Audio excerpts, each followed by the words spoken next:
Hello everyone, welcome back to Laurence Plays, and it's time for some more XCOM 2, and in what I think is probably going to be the very last mission of the game, based on the sort of things I've been seeing coming up, and the way the plot elements have been talking. I think we're probably basically at the end of it here, so this is going to be an interesting one. I don't know how long the stream's going to last. I might end up finishing it relatively quickly, but we'll see how it goes. So anyway, hello, hello Mike, hello Doopy, and thanks for the resub. 18 months, nice. Thank you very much.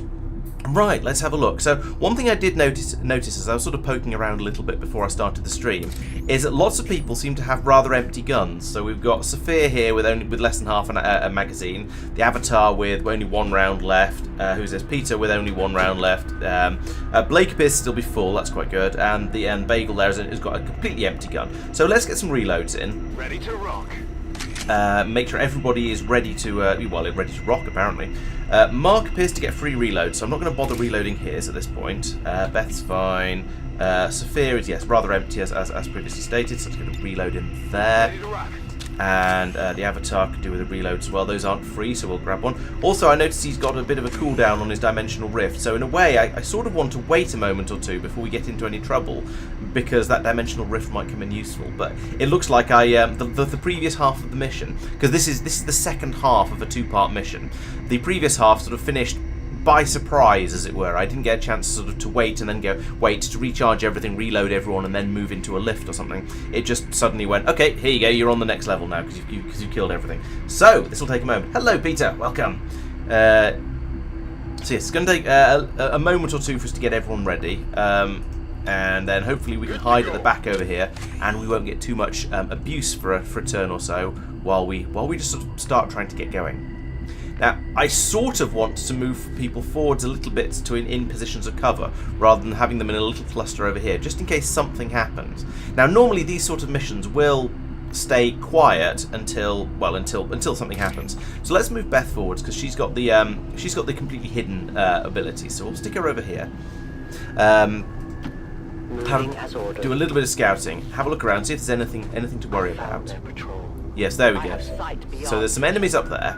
We'll give it a moment, and then there's another one there's one of their avatars over here. Plus there's a whatever those things are called, the floaty guys, and I think there was another one as well of them up there. So we'll try and get those. Yes, it is a very sort of it's a very turquoisey colour palette, isn't it? I think this is because it's supposed to be an undersea type area, so it's got, of course, all kinds of blues and things to make it feel that way. Right, can we move Sophia over here without triggering anything? I think we probably can. So let's try and take a little bit of appropriate cover. The Avatar, sure. Let's go to. Nope, we'll be spotted if we move to there. There, on the other hand, appears to be safe. So let's do that.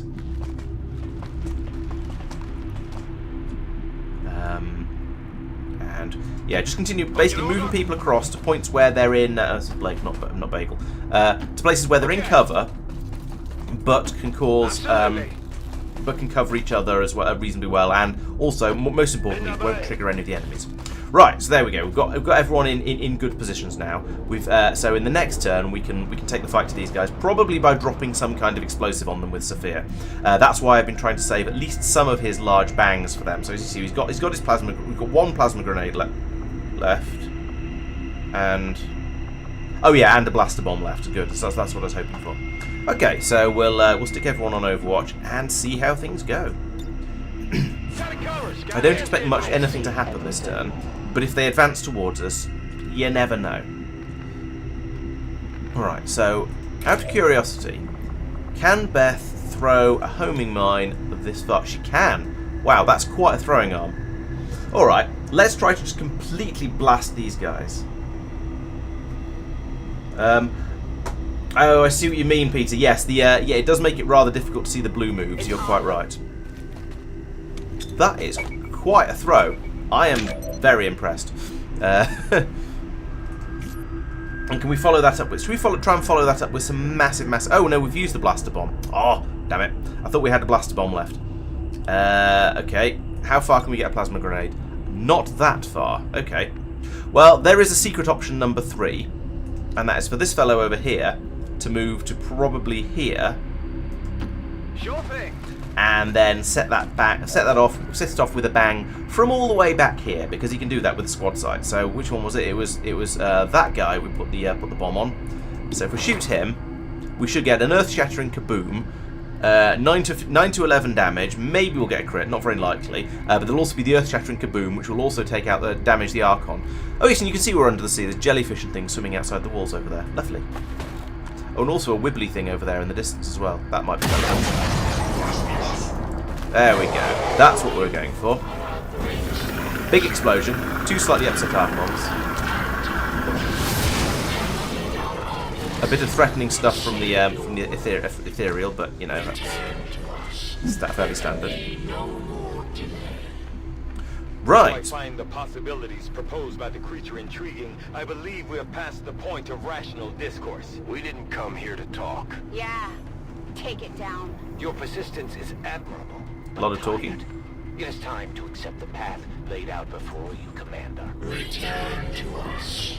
You were once our greatest asset against this world. It can be so once again. But I don't want to be an asset against the world. Right, nobody has any armor left, so I don't need to worry about needing to do any armor shredding. However, bringing Saphir up to here means he'll be able to do bring some heavy weaponry down into play and do a load of damage. He's only got 50%, less than 50% chance of hitting over here. Now, saturation fire, that's the one that will destroy basically everything, isn't it? So we've got hail of bullets, that's a guaranteed hit, and we've got saturation fire that is shoot everybody in an area. So let's have a look at saturation fire. Can we use that on both of these guys? We can, and it'll take out the cover in front of the avatar. So I think doing this is going to be quite good. It is going to take out that cover at the bottom of the screen as well, which may be unfortunate because I might want that myself. But it should take out. It should be quite lethal, and I think that's worth using. And it says it uses a lot of ammunition. So what? I'm happy to. That's what ammunition's for. We're happy to. Very happy to use that. Ah yes, right. This rings a bell. So the avatars teleport when hurt. So yeah, that's mildly problematic, although not too much so. You've got a 59%. Let's take this shot with Mark. He's got a 59% chance of hitting, and this is a completely free action, apart from it takes 3 turns to re-wasp name. So this, if I do manage to get the kill with this shot, it leaves him free to then use his rest of his turn as normal on the remaining Archon. So I think this is worthwhile. And if he misses, it's not the end of the world. It was, as I say, it was a free action. What's this one? Fanfire. And we could just keep doing the pistol stuff at the avatar until finally one of them hits. What's the probabilities we're looking at? 59% again. So, I mean, we could, but I don't really like that very much. Alternatively, 83% if he just does a normal shot. Alternatively, Blake could just do a run and gun and get over here and shoot the guy in the back of the head. That's going to be really, really easy. He's also got the free axe throw as well, and then that leaves Mark potentially, or the Avatar, or Blake. No, not Blake. Peter, to then go after the remaining Archon. I think that's probably the most sensible thing to do, because if I move Blake over to here, this is going to be basically a guaranteed kill, because he's got run and gun. So he can get over. He can get. Yeah, run and gun. Set him up, knock him down. So he can get all the way over to here and then shoot. Copy that. That's a good point. Why not stabby stabby? Yeah, stabby stabby would have probably been more sensible, because that isn't the thing that I have to wait for respawn. Yep, you're right. I should have run over there and stabbed him with the sword, or the axe, or whatever he's got. That would have made a lot more sense. Didn't think of it though, unfortunately. Yeah. Okay, so now let's bring Peter up to here. The Archon is kind of exposed over there. It's not in cover, but I think Archons get quite a lot of dodge, so this might not be the easiest of shots, but I think it's worth it. It's probably going to be alright. So what are our chances? 89%, and if it's a hit, then it's going to be probably not a kill. That's slightly unfortunate. But we've got more people, so I think we'll take this. It's probably going to hit, and it's probably not going to kill. Yeah, like that. So we can upset the Archon a little bit. And then we can apparently throw the camera way off in the wrong direction over there. And then we can bring Mark up to... Where can he get to and actually shoot the guy? Yeah, that'll work. So if we move Mark to here... Now, Mark doesn't have the posh sniper rifles. He can't snipe, but he can just take a pistol shot like this. He's got 78% chance to hit. It's not amazing, but I don't really want to use fanfire up just for this shot. So I think we'll take that one. And if he doesn't get it, we've still got the avatar. But he got... Oh, and a dodge is apparently enough as well. So, you know what? That's absolutely fine. Also, I now want to... Because the avatar is the only one with any time units left, I want to get him into a position where he can actually shoot at anything that sort of sticks their head up and might try and do anything unfortunate to us. So we'll put him over here, and then we can put him on Overwatch. I think he's the only one left with an Overwatch. Are always vigilant. Oh no, we seem to have a... Okay, Beth's on Overwatch, but that doesn't count because she's still in concealment. And then we can do an end turn, and... Zoop! What are we getting over here? Okay, we've got some codices, 3 of them by the looks of it. Codex is immune to reaction fire, unfortunately, or at least... No, hang on, what's it immune to? I don't know what it's immune to. What are we getting? Oh, we're getting something over here as well. So, 3 Vipers. Okay, so suddenly we seem to have quite a lot of enemies in play. Those Vipers are quite a long way away, though, so I'm not too worried about them. I don't think they can get in range to do anything too serious to us in this one turn, but that might be famous last words. I'm more worried about these 3 codices over here because they tend to be fairly mobile, shall we say. We've got a flanking shot on that, so it's a guaranteed hit there. 9 to 10 damage, so not a fatality, but going to do a lot of damage. Or we can use the Null Lance, which is also a guaranteed not fatality. Can we get it into a position where it'll hit 2 of them? No, not without very carefully moving the avatar to somewhere where he'll have a chance of it. Hello, Melendus. Welcome to the stream.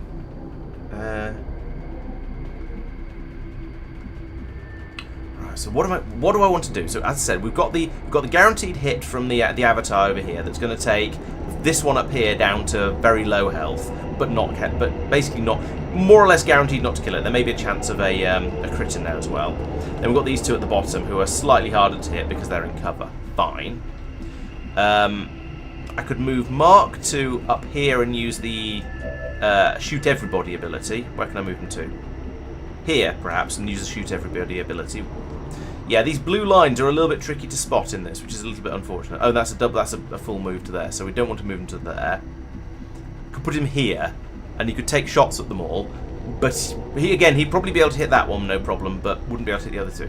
Maybe I'm better off trying to use something else, like I could use a grenade, except I haven't really... I've got the range to hit 2 of them with a grenade, and it would take out all of the cover over here. But if you damage a Codex, it'll probably teleport, and we don't really want them to teleport.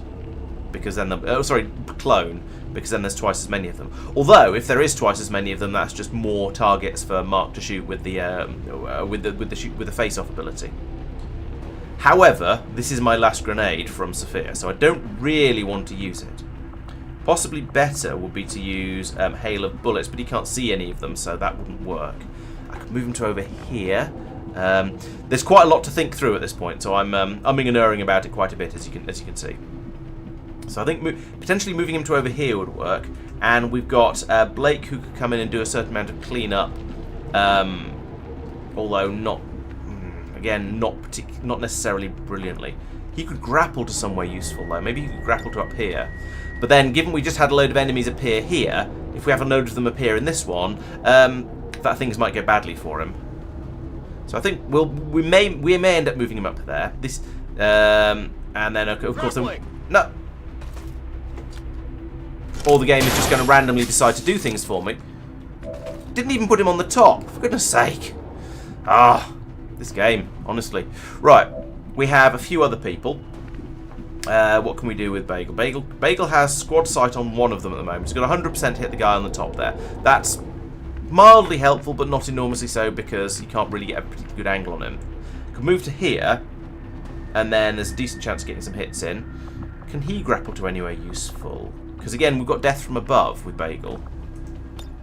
Yes, if we get Bagel up here, then he might be able to shoot these two and keep his turn running. So let's do that. Let's grapple to up here. Grapple. He's a bit exposed, but if we can kill everything, that doesn't matter. So from up here, we've got, okay, 100% on that one, 100% on that one. Let's take, is it going to be a kill though? Yes, it is. It's got 14 to 16 damage. This must be, is that blue screen rounds? Yes, it is. Okay, excellent. So that's a guaranteed kill, and he's got death from above, so he should get another shot immediately afterwards. And a crit as well. I didn't see how much damage that was, but it was 8? What? I don't understand why that was 8, but okay, sure, whatever. We can then take another shot at this one. 20 damage, I'll take that. Thank you very much. Oh, that wasn't a death from above though. So that's ended his turn. That's slightly annoying, but never mind. We are now, however, down to 1 codex. So let's use Blake here. He's got a 79%. That's not amazing, but it'll do. I could use the chain shot. Let's take the axe throw first. The axe throw would probably cause it to split though, which would be a little bit annoying. Let's fire the weapon first. No, can't fire the weapon then axe throw. Let's throw the axe first. And in fact, let's move to up here where he's going to be in cover and he's going to have a better shot at the... Yeah, probably a better shot. We'll see how the numbers change. So we'll go up here. Now we can do the axe throw first, which is 5 to 7 damage. Not amazing, but not bad. There we go. And is it going to clone? Yes, it is. That's fine. Over there is probably a good place for it to go to. So now from up here, we're going to shoot it, and it'll be dead. That's fine. Okay. Great. Well, I'm glad you found the LTN tutorial useful. Thank you very much. Yeah, that has been probably my most successful video, and one I'm definitely pleased with the reactions to. Yeah, it's been very good. Right, now we can take another shot with Saphir. We'll take that one out. There we go. Even with a miss, that's enough to kill it. Okay, so that's the first part of that squad taken out. The other concern now is the Vipers that dropped in over. Let's see, I think it was on this platform. The platforms all kind of look the same, but I think it was the first one. So they're down here in this sort of area. So we've got Mark here who can see over down this side. I can't move him if I want him to be able to squad sight Overwatch though, so he's going to have to stay where he is. I can move Peter round to... Oh, I don't want to move him too far in case I trigger another pod. But I do want to... But actually, no, he can see up the other side from there anyway. Who else has got time units left? There's Beth, of course. And the Avatar. Right, so what's the best way to do this? I think the Vipers are probably going to come around this side. So I'll leave Mark where he is because I don't have a lot of choice about that. I'll put the Avatar there. And then I guess I'll put Beth over. If they come along here, they might spot her if they do that. But I'd like her to have a bit more visibility range. So let's put her up here. I doubt if anything. I don't expect anything to come across up there. So if we put her there, she's not going to be able to see the Vipers. Okay, that's actually a good thing because if she can't see the Vipers, then they're a long way. Must be a long way away, so they're unlikely to get over here, and we're probably not going to have any trouble with them this turn. We'll be able to deal with them next turn. So let's go with that. Hope for the best. Stick everyone on Overwatch. Hello, Chloe. Welcome. I am on watch. And end turn view. Okay, so we're getting some more stuff appearing over here. It's Mutons and Berserkers. Oh, and a second Avatar. Okay. That feels like somewhere where I'd like to do some high explosives, but I don't think I can at the moment. And where are the Vipers? There they... Okay, they're doing tactical analysis. That's quite good. Because it means they can only do a single move. Okay, so nothing's happened with them. That's really quite good. They've not stuck their heads out over this way. We do, however, have this cluster over here. Now, I would like to stick a dimensional rift on them if I can. Has that recharged yet? Yes, it has. Excellent. What's the range of one of these things? Not enough. Okay. So let's move the avatar forward a bit to maybe to here. He's in full cover, which is a good thing, because I suspect we're going to get a little bit of flak coming this way. If I move him to here, we can open up by dropping an earth-shattering kaboom on them. And that will hopefully make things a little bit... Oh, it still hasn't got the range. Okay, that's annoying. Alright, well, in that case, we'll save the dimensional rift for now, because apparently it doesn't work over this sort of distance. Okay, who's next? So who can see them? Presumably it's Bagel, is it? No, he can't see them. Isn't it Beth? Where did I put her? Put her there. No, she can't see them. How do we know about these guys? I don't understand. Okay, well, I mean, somebody can see them. Oh, is it Blake? Yes, okay. Oh, right, Blake can see them all. And he's got a not particularly good chance of hitting any of them. Okay. I feel like a good way to approach this is going to be to bring many of my troops over into this sort of area and then use a certain amount of reaction fire. Let's get the free reload in here so Bagel is actually useful. And tuck him into cover in case the shooting starts. Sophia will move to over here. Let's do this. As long as we don't forget about the Vipers over there, and we've got Beth keeping an eye on them, or an eye on where they're going to come from. So I think that's probably all right. We can start picking away at these mutons over here with Mark as well at this point. He's got a 92% to hit that Berserker. Now the Berserker is... the Berserkers have a fair amount of health, yes, but they're not that dangerous because they can only do melee attacks. So it might be worth taking the 61%er on this guy. Alternatively, we could let Bagel start opening up. So he's got a what's that? Is that the avatar he's aiming at there? No, it was on the... Yeah, I think that's the avatar. Let's open up on the avatar. So if we do a Deadeye against the avatar, so we get 13 to 16% damage. It's still 100% to hit as well because he's that good a shot and he's got all these advantages, like really good aim, he's got a good scope, he's got a height advantage, and that guy down there isn't in a particularly good defensive position. So yeah, let's take that shot and then maybe give him another turn from Mark and shoot it again, because I'm a bit worried about the avatars, because my avatar is really powerful and that means their avatars are probably really powerful as well, so I kind of want to kill this guy. Yes, Chloe, I think this is probably going to be the finale. I think this is the final mission, which is why we're getting sort of multiple pods of enemies spawning in at a time, and some of the pods are quite big. So let's start like this. 17, nice. But then he teleports. Did he teleport into a position where he reveals Beth? He did. Okay, I think that's what we call cheating. In that he shouldn't have... Of all the places he could have picked, what are the chances of it being there? Yeah, I call shenanigans on that. However, how much else is he down to? 8.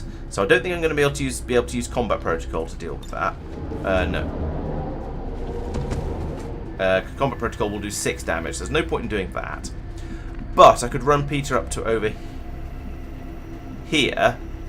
And then he's in a position where he can just shoot the guy in the face. So I think that's going to work quite well. Yeah, that's inside of blue move range. Actually here is even better because then he's behind cover for these lunatics over here. Actually no, the more likely avenue of attack is the Vipers over there. So I think actually moving to here is probably the right thing to do. On the move. And then just do this. 8 to 10 damage. He's got 8 to 10. 8 health. Oh! Ah, crap. I forgot about the armor. But he got a crit. So, you know what? I'll take it.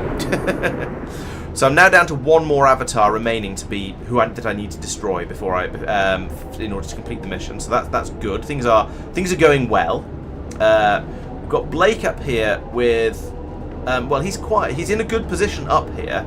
But he's not got particularly good chances of hitting because he's using a shotgun. He's got a couple of choices here. We could fire twice with rapid fire. We've got 2 chances to hit, but with a lower percentage for each one, and just spraying enough plasma down range means there's a decent chance of getting a hit in. And these mutons only have 8 health, so if any of his shots hit, that's going to be quite good. But yes, as Peter says, leaving him on Overwatch is probably going to be a much more effective way of using him. So I agree. I think that's a much better idea. He does have a teamwork that he could use, but I don't want him to at the moment. The avatar down here can't see anything from here. He can't null lance, he doesn't have the range. He can't mind control because he can't see anything. And the dimensional rift actually could potentially take out one of the mutons, but I don't think it's worth it. We'll save that for when there's some more people gathered a little bit closer together. What else have we got? So we've got Blake, we've got Mark over there, and Beth up here, Sophia down here. I think we're in quite good positions. If I leave Sophia and Blake on Overwatch, as these guys start to move towards us, they're going to come under some heavy fire. Mark over here, he's going to have squad sight shot ability. I think we're probably, I don't know. If I do, let's see, giving it a turn away is a blue action, I believe. So I think that means I could have Mark give a charge to Bagel, who would then be able to go on Overwatch, and Mark would still be able to go on Pistol Overwatch. So I think that might be the way to do this. And we've got Beth on Overwatch over here as well now that she's been revealed due to hacks and shenanigans. So let's risk that. Let's try for the teamwork thing. Okay. You're right, Mike. The rapid fire is better mathematically. You're more likely to get at least 1 hit out of rapid fire, and you get the chance of getting 2 hits, which is even better. However, it has a cooldown, so you can't just keep using it. I would rather get to a position where I can run Blake in a bit closer, and then potentially blast a berserker in the face twice to get a more or less guaranteed kill. I think that's probably more valuable. From up here, I do actually have 100% on this muton, or 90% on this one. Do we still have a turn? Yeah, Mark still has a turn, so we can put him on Pistol Overwatch. Good, that did work. I was slightly worried about that. I think we're better off using Bagel to just take out that muton that's 100% chance to hit. It's a 9 minimum damage, and he's got 8 plus armor, so that's a guaranteed kill. I think let's just take that one out. And, oh yeah, death from above, of course. Yeah, I keep forgetting about that. So he can now go again. He's not going to get another kill. Now at this point, do we get a guaranteed hit on this berserker that will take it down to a bit less than half health? Or do we take the 90% against the muton and get a decent chance of killing it? I think we take the 90% chance against the muton. And have a 90% chance of getting another kill, because the mutons have guns and then therefore can shoot at us. The berserkers have to run in really close before they can do anything dangerous. So let's try and take that other one out as well. Yep, just like that. Nice. Only the best. Right. Okay. So that's the 2 mutons dealt with.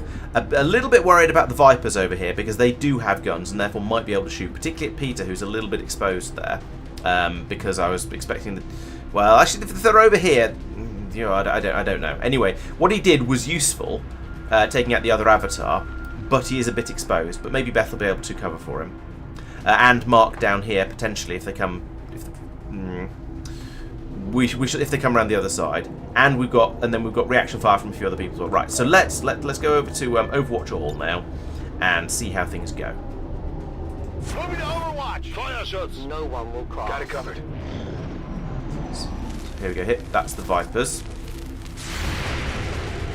I don't know how much damage Beth does at this point because she doesn't shoot things very often. 3 apparently because it dodged. Great. Not my best. My flank. That was quite a long move. Hopefully that was a full move rather than, oh dear, it's. I'm looking ugly over here. Yeah, as I said, I was a bit worried about Peter being rather exposed there. especially if the other one's gone up high. Yeah. Okay. Well, Peter is the medic, so he's going to hopefully be able to repair himself. 10 damage. Nice. Good shot, Blake. I appreciate that. Missed? How do you miss something that big running directly towards you, for goodness sake? That's better. Well done, Sophia. You show him how it's done. And now we've got the other Berserker. That one's got a bit further to run. I think we're nearly out of shots. There's only Mark left with any reaction fire.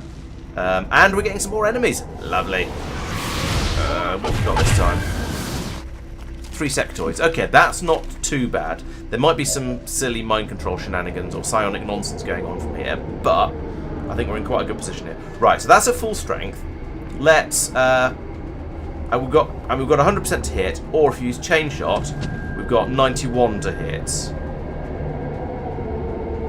Chain shot is not quite as good as rapid fire, because chain shot, if you miss the first shot, you don't get a second shot.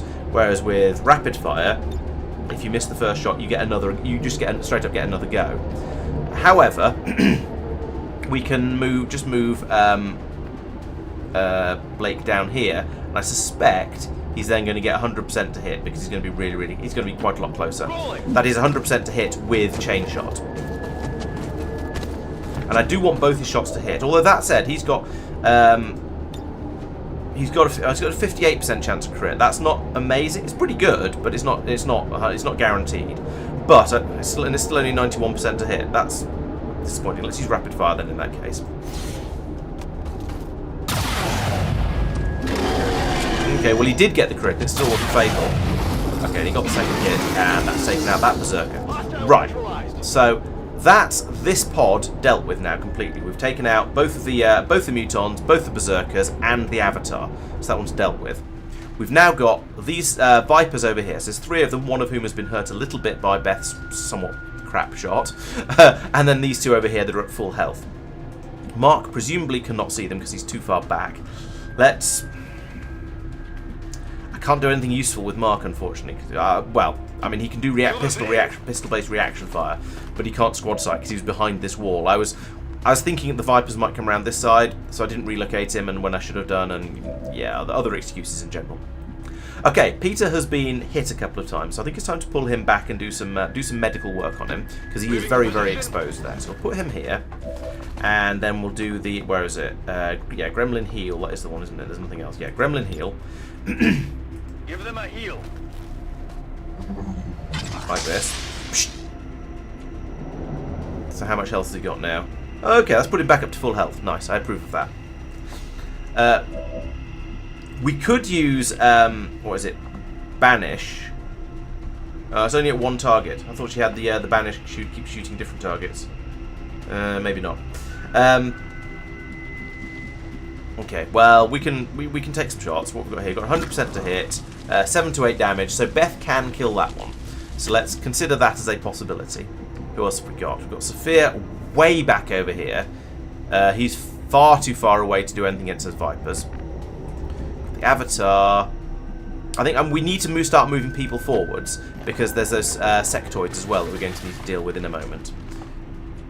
The other possibility is to just pull back a little bit. Oh no, Sophia can, no, Peter can see those guys up there, so that's not good. My thinking was if we just pull back a little bit and let them come to us, then we've got a bit more. We can bring a bit more firepower down on them with reaction fire.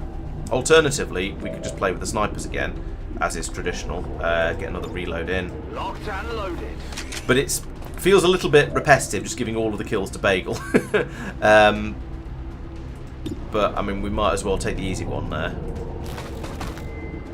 And then have him available for one more, at least one more if we need it. Actually, no, he could take out all 3 of them.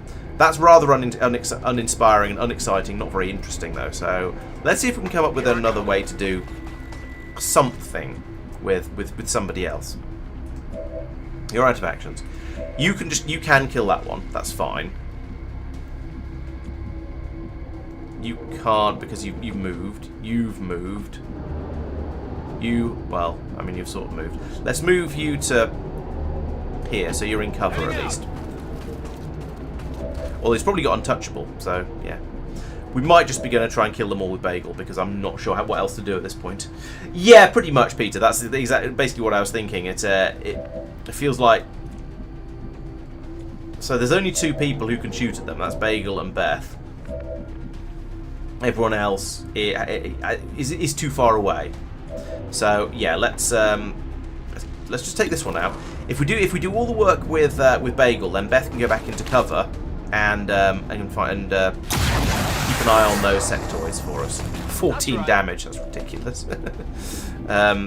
And then the final one over there. This one isn't going to get death from above, and actually isn't a guaranteed hit, unlike a lot of the others, which is a bit of a shame.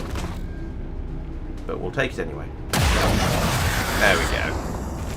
By the numbers. And that wasn't a death from above, so Bagel has now used his turn up, which is a bit of a shame, but, you know, that's what time units are for. Okay, Beth, we would like you to go back into shadow. I strike from the darkness. You do. And then you can go up here and just keep an eye on everything. Okay, so she can't see the sectoids that came in on one of these 2 platforms. So that means they are a good long way away. So that means we can start trying to... it's time to... Next turn, at least, it's time to start moving people forward. I kind of want to move... Sophia is a long way back. Let's run him up to here, at least. Get him a little bit closer. I would like to move Blake up, but he's out of actions completely. I think this is probably where we're going to stop. We'll put everybody on Overwatch because we've got plenty of Overwatches. I won't let them pass. Moving to Overwatch. Oh, and we're getting some more enemies coming in. Yep, there we go. There's the 3rd final avatar. And various roboty things. Oh no, sorry, there's a priests and spectres. Okay. Yeah, there is a chance of another pod appearing behind them. We've got these 6 spawn points. So, well, that's hacks, both hacks and shenanigans. I don't entirely approve, but oh well.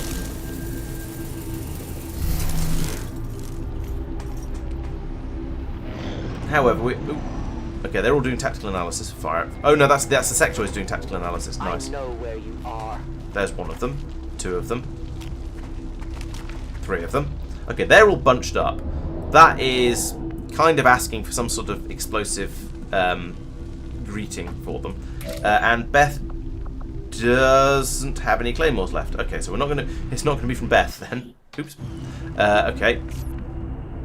Is it going to be from Saphir? We can move Saphir to here, and he's going to be able to see them, so that means he can probably drop something unpleasant on them. He doesn't have hail of... Well, he doesn't have saturation fire back again yet, which is a real shame, because that would have been perfect. If we'd been able to saturation fire on those 3, that would have taken them all in with a single shot. Another possibility is to bring the Avatar up and drop a dimensional rift on them. What's the range on this thing again? Okay, so he's nearly close enough now, so it wouldn't be difficult to rift those 3. But that feels like overkill, using a rather powerful ability for some not very powerful enemies. Similarly, dropping what I believe is Saphir's last grenade on them seems a little bit wasteful. Mark still can't squad sight them, and Bagel could, but again, yeah, okay. So once again, we could take the last free reload. Ready to engage. He genuinely could kill all 3 of them from up there, 100% guaranteed.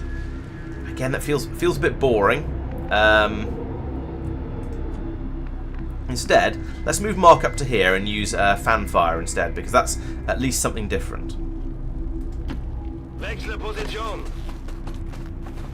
get you to there, and then we'll use... sorry, face off, not fanfire. So he's got 93, 91, 73.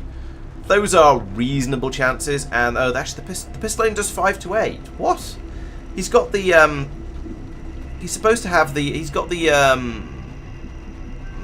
chosen pistol thing. That's supposed to be far more powerful than that, isn't it? Apparently not. Okay. No, that's not so good then. We could use a lightning hand on one of them, like this. Take the free shot. Okay, that rolled high, so that's quite nice. could do fanfire on a second one to almost certainly take it out. But this is really burning through the special abilities again. I say that as if I'm burning through the special abilities is something I don't want to do when Bagel has already got through basically all of his all of his has got through all of his free reloads at this point. So therefore, will be slowed down a bit and have to use actual time units to reload his gun in the future. But oh well. Can we move? Yeah. What if we grapple Bagel to over here? I'll take the high road. That's not Bagel. Oh, for goodness sake. That was not what I meant to do. I mean, it's not actually a bad thing, but it wasn't what I meant to do. What if we... what if we... no. Give me Blake.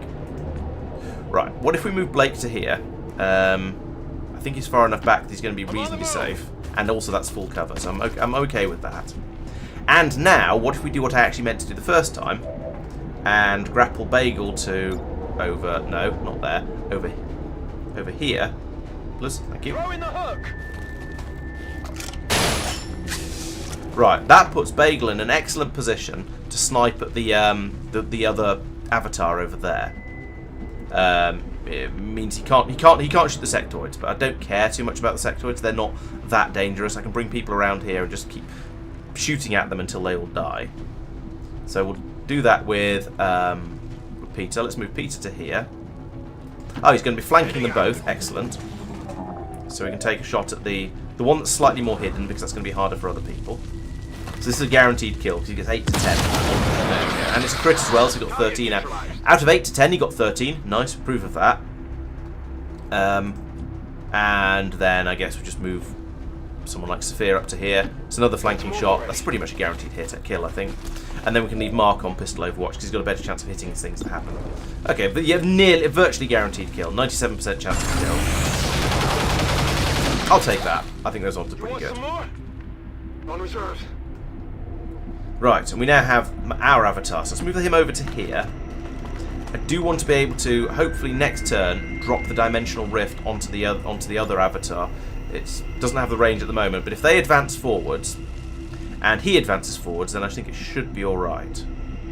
At this point, what's Mark? Mark's on his... yeah, Mark's moved, so we'll stick Mark on Overwatch in case they move over there.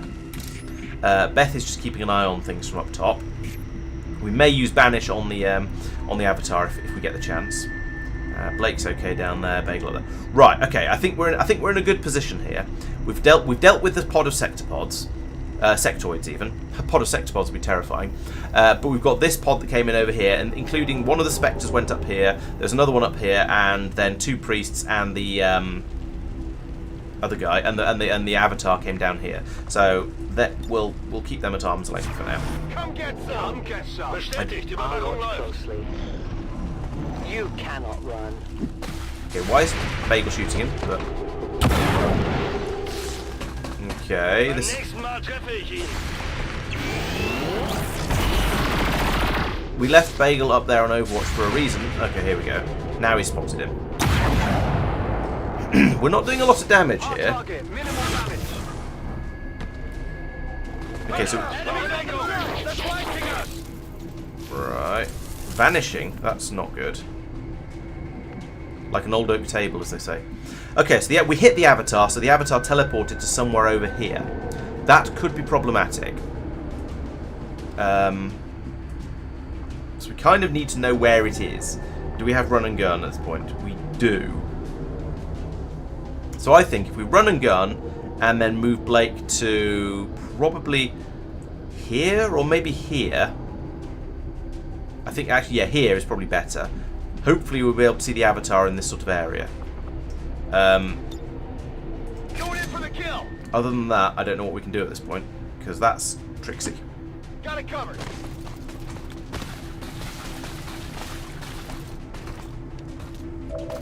Right. What? Hang on a minute. It's there. Hey? I thought the camera panned over here and showed it teleport. I am very confused. I mean, if it's there, that's fine. We can deal with that. I just don't know why it's so easy.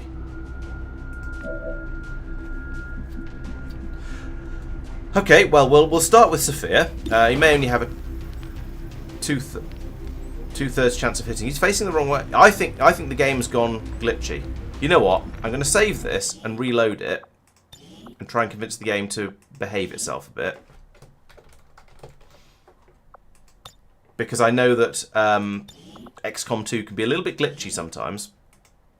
And I believe the easiest way to fix that sort of glitch is to save and reload. So we'll do that and find out where the avatar actually is. Because Sophia turned round and pointed me... Pardon? Right. Yeah, there we go. So the avatar is actually over here. So I was right. So we can now have Blake do what's his chance of hitting? 69. It's not really nice enough. Let's try for a frostbite, because this is a worthwhile enemy to try and freeze and take out of the action. Ooh, and it's pulled it out of the out of its cover as well. Even better. So we've got 100% chance to hit. Chain shot, 96% chance to hit. I think I'll take that. Yeah, the avatar was so scared he just sort of glitched the game up. Yes. Right, this is going to be absolutely lethal from Blake here. I don't think it actually needs to be a chain shot, but you know what? Let's take it anyway. apparently I've killed him. We've got the Chiefs have popped up in the bottom corner of the screen down here, which is a little bit spoilery, but never mind. Boom. Okay, well, it looks Without like... the Elder stabilizing the psionic network, everything's going haywire. That gate's not gonna hold much longer. You heard her!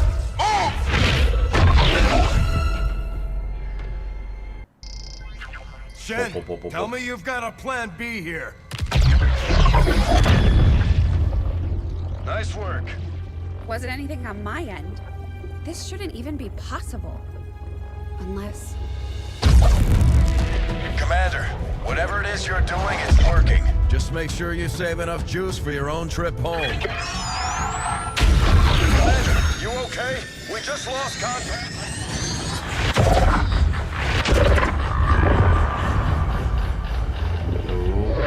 Maybe the mission isn't over.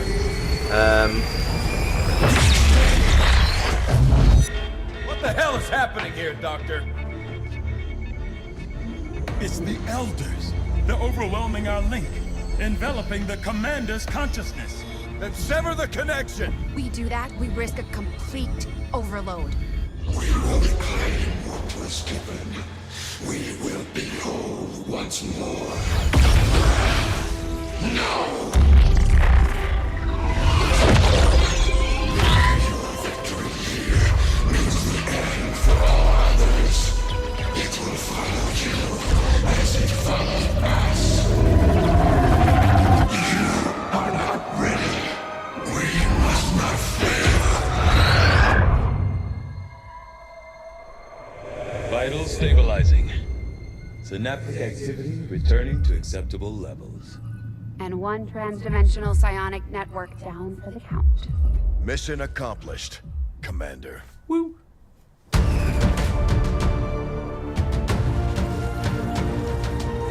This is the Liberation Network broadcasting on all frequencies. Advent is in full retreat across all areas. Heavy fighting continues in the city's centers as Advent forces attempt to regroup. We're barely keeping up with the flood of refugees here, as people continue to desert the Advent-controlled city centers.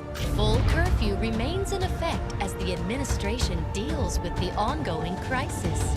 To all of you in the occupied zones, hold your ground. Continue the fight. We promise you, help is on the way. I'm surprised Advent continued working with the psionic everything's down.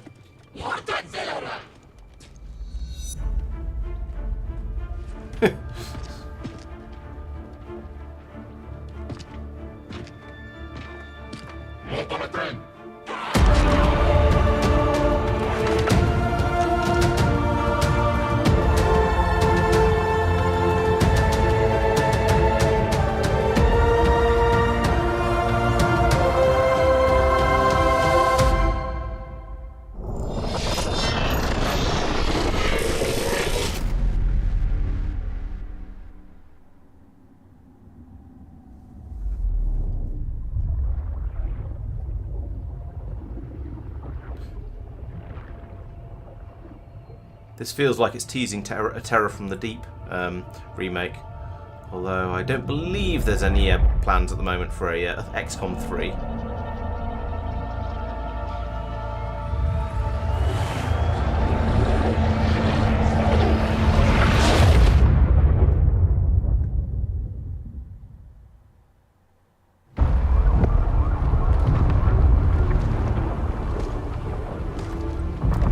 Much to lots of people's upset because, well, the game seems to be quite popular. What next? We finally come in from the cold.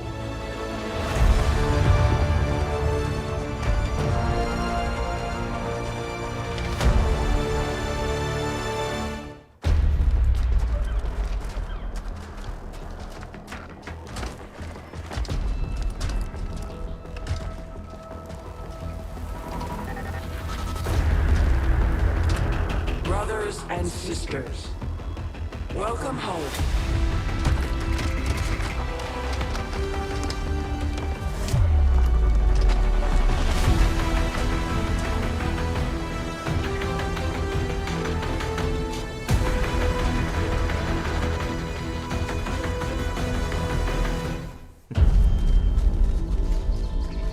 Lots of special ending video The core is even stronger. bits from the expansion pack. Our time is short. We won but a battle.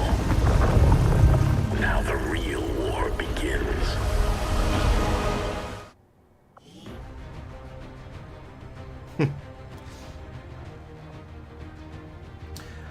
Yeah, afraid so, Sophia. We have now actually genuinely finished the game by the looks of it, and completed the veteran difficulty, yada yada yada. So, well, it's given us some numbers to look at, and well, don't we like numbers? So, thank you. So, did it in 51 completed missions. I don't know. Is this the average? Do you think? Overall average. So, on average, people finish the game with 0 missions lost. That's impressive. Although with fewer flawless missions than I managed, and with fewer aliens killed, and more soldiers lost. So the people have been losing more soldiers, but fewer missions. Also, I didn't lose 6 soldiers, I lost 2 soldiers. I don't know who the other 4 are in that case, unless that's losing sort of bonus resistance member soldiers or something funny like that. I don't know.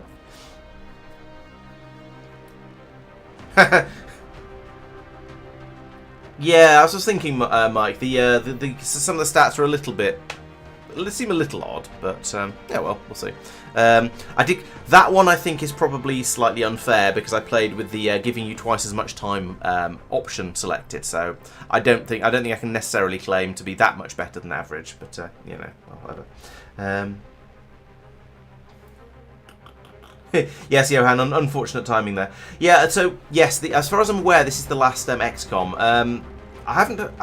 I think I've heard of Terror Invicta. It sounds vaguely familiar. I was considering taking a look at some of the XCOM 2 mods, like Long War of the Chosen, which is something that massively expands on XCOM 2 and makes the game take a bit longer, but gives you a lot more options, a lot more classes you can put your soldiers into, all of that sort of stuff. But for the time being, I think I'm going to be looking at things that I can do fairly quickly, because there's a little thing happening in October. I don't know if you've heard about it, called Space Age, and I'm going to be taking a bit of a look at that when it comes out. Yes, I think some sort of retrospective would probably be a good idea, Blake. Although maybe whether I'll do that as a separate video or whether I'll just talk about it a little bit now, we shall see. Yeah, some GTA shenanigans is definitely a possibility. Actually, it's not a bad idea. That could be a Monday stream for once or twice, depending on how many people are available. Oh, I see. Terror Invicta is Long War. So Long War was I think Long War was a mod for XCOM 1 or New XCOM 1, and I believe Long War of the Chosen is the equivalent for XCOM 2. Yes, I will definitely be streaming Space Age as soon as it's released. Let's have a look at some more pages. There we go. Most people killed. So the average number of Chosen killed is 3. Now that's obviously not possible. I guess it's rounded to the nearest integer. Days. Oh, I was quicker than average for my first Chosen kill. That's quite good because I was getting so pissed off with the assassin. I just went after her as quickly as I possibly could. Yeah, it's going to be a rather short stream. You're not wrong. Maybe I'll try and talk about things for a little while, and I don't know, see how it goes. Or maybe I could do some of the bonus missions. That might be interesting. I didn't use the faction heroes as much as average. I suppose that's because I use the Reapers very, very heavily. But then the Reapers don't tend to get many kills because I tend to use them for scouting mostly. I'm not sure how the world managed to earn negative ability points, unless there's a number that rolled over there somewhere. It's below average on covert actions. Interesting. Way above average on level 3 bonds. Below average on breakthroughs. I guess I didn't. Oftentimes I didn't see the breakthroughs as being that worthwhile. If there's something else I really wanted, I was happy to forego a research breakthrough and go after something else. But I'm surprised I only got 5. I thought it did more than that, but I don't know. Exactly, play not. Yes, it's a little bit sus. I used fewer soldiers than the average. Quicker to the first colonel. Oh, more wounds though, or more times wounded. Average number of promotions, well over the average number of colonels. Under psionic soldiers, under the number of magi. I didn't even discover about magi, unless they're maybe they're the top tier psionic soldiers. I don't know. Didn't do a great deal of hacking. Didn't have all that many scientists or engineers. Interesting. Research was quick though. I did faster than average on all of them except powered armor. Interesting. I was probably, based on the way that the war was going, I could tell that I was doing more damage than I was taking. I wasn't often getting my soldiers hit by things, so better armor wasn't as valuable as doing more damage. Because if you can do enough damage, then the aliens don't get a chance to shoot at you, so you don't need better armor. That's my theory. Yeah, Chimera Squad is something I've heard of, but not played. And it does sound like it might not be, but it's certainly, from what I've heard, it's not as deep or as clever or as interesting as the main games. But it's a possibility. I could pick that up and play that for a few weeks. All the radio relays, all the aliens. Yeah, and then we've got some more suspicious numbers here with these negatives. Didn't spend as much in the black market as some people. Okay, so there are lots and lots of numbers. Yes, good. Is there anything else? No. Now we have the credits. Okay, so I guess the question is, what did I think of the game? Now, my strongest criticism, I think, or my biggest criticism of XCOM 2 is the difficulty curve. It kind of goes in the wrong direction. So the game is at its hardest right at the beginning, when all of your soldiers are generally fairly terrible. And then later on, as you get later and later on into the game, your soldiers become more and more powerful. So this time, I completed the final mission without any casualties and with only one injured soldier. Okay, technically he got injured twice, but it was one soldier got injured, and that was.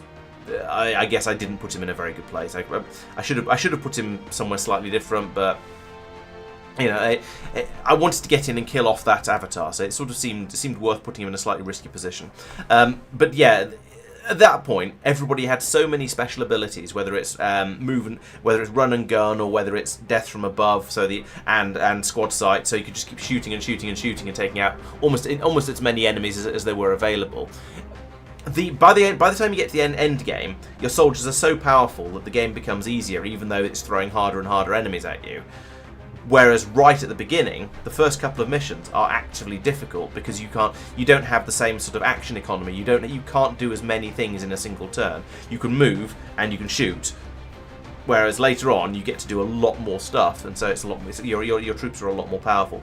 And so I feel there's a bit of a sort of the difficulty curve is the wrong way around. You need much weaker enemies at the beginning, or you just accept that at the early stages of the game you're going to lose more troops. I mean, okay, it doesn't. If they're rookies, I suppose it sort of doesn't matter in inverted commas because they're easily replaceable, but it does. Yeah, it feels like the difficulty curve isn't the right shape. The game should get harder as you get further into it rather than getting easier. Other than that, though, I mean, I certainly enjoyed playing the game. It was a lot of fun, and there's a lot of times when you get sort of you get that feeling of sort of the whole power thing, where because your troops are so effective that you have a load of enemies run in and you think, okay, this is going to be difficult, but then you work out that if I use this power over there and I use this guy up here to do that and then this and that and the other, then you can be really quite effective. I don't. Yeah, there were quite a lot of. There were a number of missions that were made a bit longer. I don't think you really necessarily get more XP per mission. I mean, in theory, yes, you could potentially farm the reinforcements, but I didn't really do that. And also, I tended to usually finish the missions in less than the standard turn timer anyway. As in, if it gives me 12, I finished it in less than 6 because I was sort of trying to do that. Oh yeah, definitely. You should get more. You should get more and stronger enemies as you get through the game. Yes, and you certainly do. The gatekeepers are absolutely terrifying because they can absorb a huge amount of damage and they can do a huge amount of damage. The thing is though that by the time you get to gatekeepers and sector pods and stuff like that, your soldiers have got enormously better. Now, if you went up against a sector pod with a squad of rookies, you might not even be able to kill it because their guns wouldn't go through the armor. Actually, I suppose you'd use the grenades to shred the armor, and then use the machine guns to eventually take it down. And if you had an infinite number of rookies, you could take out a sector pod. But you'd really struggle. Obviously, you'd struggle because it's a much tougher and much harder enemy. But by the time you get to them, your troops have got so much better that it's actually easy. It's easier to take on a sector pod with a gatekeeper with the troops I had by the time I discovered them than it is to take on a couple of Advent soldiers and an officer with a squad of 4 rookies. And so that's the sort of the way. Well, that's what I mean by the difficulty curve being the wrong way round.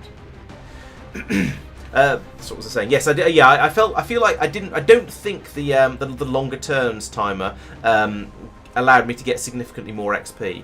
There may have been a few times when I would have picked off a few reinforcements that I wouldn't have been able to get at it otherwise. I might have had to make more of a run for escaping. I might have lost more soldiers with a stricter turn timer because I wouldn't have been able to complete some of the missions, and some people might have got left behind maybe. But I don't think the turn timer made a huge difference to how tough the soldiers were getting. Now, on the other hand, I guess if I'd been trying to farm it, then perhaps I could have deliberately tried to do things that would have got me more upgrade points, action points, whatever they're called, the things you use to upgrade your soldiers with additional abilities, by deliberately doing things like getting kills from above or kills from ambushes and things like that, and taking a bit of extra time to do that. But again, I didn't really do that. I was just trying to go in and kill the enemies as quickly and efficiently as I could. So I don't think that's a huge factor. I did. You say I'm too good as a gamer. Maybe there's something in. Maybe there's a little bit of something in that I had a bit of knowledge about the game, and so I was able to use the abilities a little bit more powerfully. I also like to think that I'm reasonably good at tactical thinking. I don't know whether I'm not going to say I'm amazing at it, but I think I'm reasonably good at it, and therefore perhaps that meant that I was able to come up with good strategies for my soldiers to use my troops to maximise the gain from their added abilities. So maybe you're right there. I did start off playing it on a harder difficulty level. Those of you who've been watching for a long time will remember. I think I started on the I think is there 4 or 5 difficulty levels, and I started on the second hardest and then moved down to the third hardest, I think. I played on veteran anyway. We'll have a look in a minute. So I'd had a little bit of experience to start with, and then moved to an easier difficulty level. So yeah, I mean, maybe the next thing I should, if I had more time for streaming, then the next thing to do would perhaps be to go in and play it on the next difficulty level up, or maybe just jump straight in at Commander, the hardest one, and see how I do with that. I gather the main difference between them, or the way it's described, the main difference is described, is that on the harder difficulty levels you can get away with fewer mistakes. So if you play on hardest difficulty, if you make any mistakes, you're going to lose soldiers. If you play on a couple of notches down, like I did, you can make a couple of mistakes and it'll probably be fine. You might get somebody injured, you might not. You might be able to just pull it back and get a flawless. And so that I gather that's a significant chunk of the not exactly how the difficulty works, but sort of effectively, it's the effect of how the difficulty works. Perhaps is what I'm trying to say. Yeah, so if I had if this was my full-time job, I would be very tempted to then now start another game immediately on with on a harder difficulty. However, I don't have time for that. I've got too many other things that I'm trying to do, too many other games that I would like to play, as is always the case. But yeah, I would actually. That said, it would be very nice to go through and have a play with the psionic powers, because I didn't even touch them in this game. Well, I suppose I did a little bit because I had the faction character. I've forgotten his name. I've forgotten the name of the faction, in fact. The psionic one. So I used him a bit, and I used the Avatar's psionic powers a little bit right at the end. But it would be quite nice to play through and have some psionic soldiers who I just bring up with all the rest of them. And it would also be nice to play with the mechs, or whatever they're called in this game, because I know you can get robotic soldiers in this game, but I didn't, and I don't really know why not. I think presumably whatever set of expansions or DLCs I had selected just didn't include that. So I didn't get to play with those, which I think was a little bit of a shame. Would like to see those. But I think if I was going to play it again, then I'd do some sort of major total conversion type thing. So that might be something like Long War of the Chosen, as I was saying earlier, which will make the whole game bigger, more complex, and I think harder as well. Or maybe one of the sort of the total conversions for something like there's some Star Wars mods for XCOM 2 out there. I don't know how janky they are, but it might be quite fun to have to go up against stormtroopers or whatever. So that and presumably Jedi and psionic powers have a certain amount of possible overlap in there, I guess. But I think that sounds like quite a lot of fun. But some research will be required to find out about what would be appropriate with that. In the shorter term, though, I'm definitely going to be playing lots and lots of Space Age as soon as that comes out. I do intend to be streaming that twice a week because I want to. Because it's going to be such a big new thing. I want that to be I want to concentrate on that for a little while. We do need to finish Jen's first factory, of course. That's been going along as quickly as it can, but it'd be nice to be able to finish that before Space Age comes out.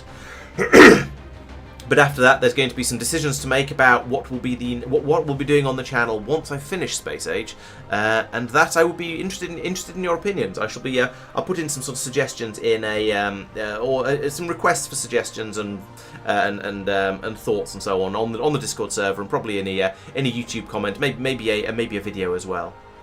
So what am I planning in the near time? Well, let's see. Actually, I'll answer the last part of your question first. So, this game does have an expansion. The expansion is War of the Chosen. I was playing this with the expansion, so this is the full game and the DLC included. And I think there's a couple of other little bits of DLC as well that are hopefully were included. I think some of the extra factions you get, maybe. In fact, let's get rid of that. Stop watching the credits because nobody cares about nobody cares about the people who made the game, sadly. Let's see, so if I do a new game... Yeah, there we go. Okay, so I went from... Yeah, I think I started on Commander difficulty, and I dropped down to Veteran difficulty. So, I went from the second hardest to the third hardest. Advanced option...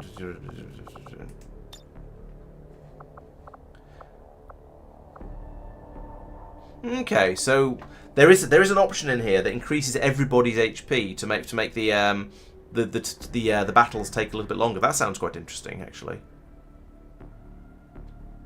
Time Turner is the one I did use. That sounds interesting.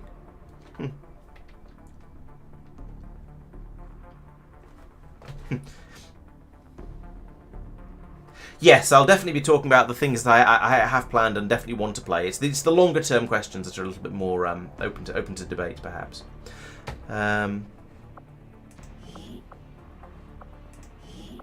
Okay, so we've got Lost and Abandoned. So, there's the Lost. That's an expansion pack as well. Alien. Okay, that puts the. Right. I don't know what Alien Hunters is. Oh, no, there was some new stuff in there. I don't know why I can't select that. Okay, I can if I.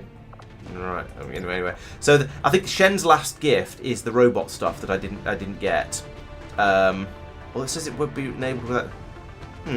I don't know. I don't know why I didn't get the robots. And I know I didn't look at the psionic stuff. Oh, and the alien rulers. Those the high level, the highly powerful Archon, Viper, and Berserker. Those are also another piece of DLC for the game. Oh, there's a. You might be right. I thought I investigated everything on the map at various times, and to the point that it was down to just a couple of rumour scans that were available. It's quite possible I just managed to miss it. Yeah, maybe I did. That'd be a bit of a mistake, but oh well. What was I saying? Yeah. So other things in the short term, I'm actually a little bit unsure. I think I shall talk to Jen and see if she's able to do a few more. Maybe do a few Mondays and to get through her first factory a little bit more quickly. But I know she's also quite busy, so she might not be able to do that. We picked Wednesdays for a reason for that stream. In the meantime, I think the suggestion from earlier, whoever it was said it, I don't know where it was. So someone said a while ago maybe we should do some more GTA in the Monday slot, and I think that's a very good idea. So that sounds very, very tempting. If assuming we can get enough people together, I don't know who's going to be available on a Monday evening. But I do like playing GTA. That'd be good fun. Otherwise, I'll have a look through. Maybe some small Factorio mods, things that won't take me too long to play through. And yeah, give me. Was it you playing off? I'm afraid I didn't remember. Sorry. Yeah. So. Oh, Sophia. Okay. Yeah. So GTA is certainly a possibility. We could do it. Yeah. Have a GTA session in there somewhere. Otherwise, yeah, I was saying I think maybe some small Factorio mods would be quite tempting. Something that's only going to take me a couple of sessions to get through. We'll see what sort of size of what's available. It seems fairly small. And yes, other possibilities. Yes, one-off things. So I could have a look through my my Steam backlog and just pick out some random games in there and play those a little bit.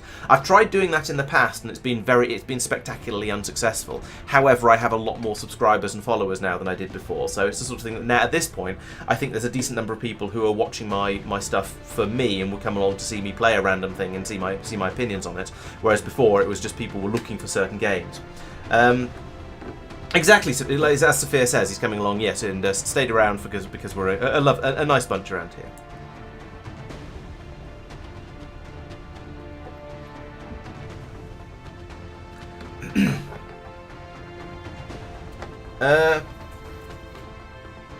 Oh yes, actually that's a good point. If I can fit it in anywhere, another attempt to get the last few achievements for the Factorio 1 would be a good idea.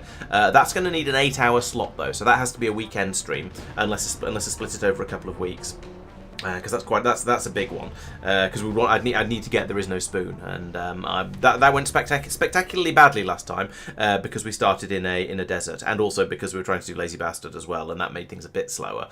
But mostly because we started in a desert, and therefore we got just ganked constantly by biters, and it was a pain in the wasp name. Might be fun to do that one on the same world that Jen's playing in actually. Use the same spawn, because that was a really good spawn. It's very, very foresty, which is why I picked it for her. I could cheat and turn the biters off, or reduce the number of biters, but that's blatantly cheating. Okay, so we've could do yeah, that's true. I could do two 4-hour sessions. That is another possibility. It's sort of, I was going to say it relies on people being available for both of the sessions, but I suppose it doesn't matter if you don't manage to make both of them. It'd just be a little bit of a shame. But so it is only 8:45, so let's play around with the Legacy Hub and go in and do some of the Legacy operations. And these are bonus missions. I have done some of these actually already. But these are some bonus missions that came with the game that are they're supposed to be showing you what happened before the game started. So I played some of these as a bit of practice to try and learn how to play the game. So I've didn't do any sort of content from them, so I've played quite a lot of them, unfortunately. But essentially, this story is the first one about Bradford and what he did after XCOM got basically destroyed at the end of when you lost the first game, because that's the official canon, and he's been going off and doing various things. So I've seem to have completed all of that one. I haven't touched It Came From the Sea though, so let's have a look at this.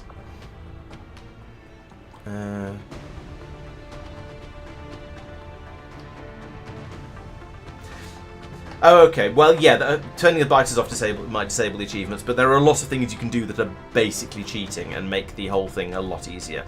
So, So yeah, I don't really want to do that though.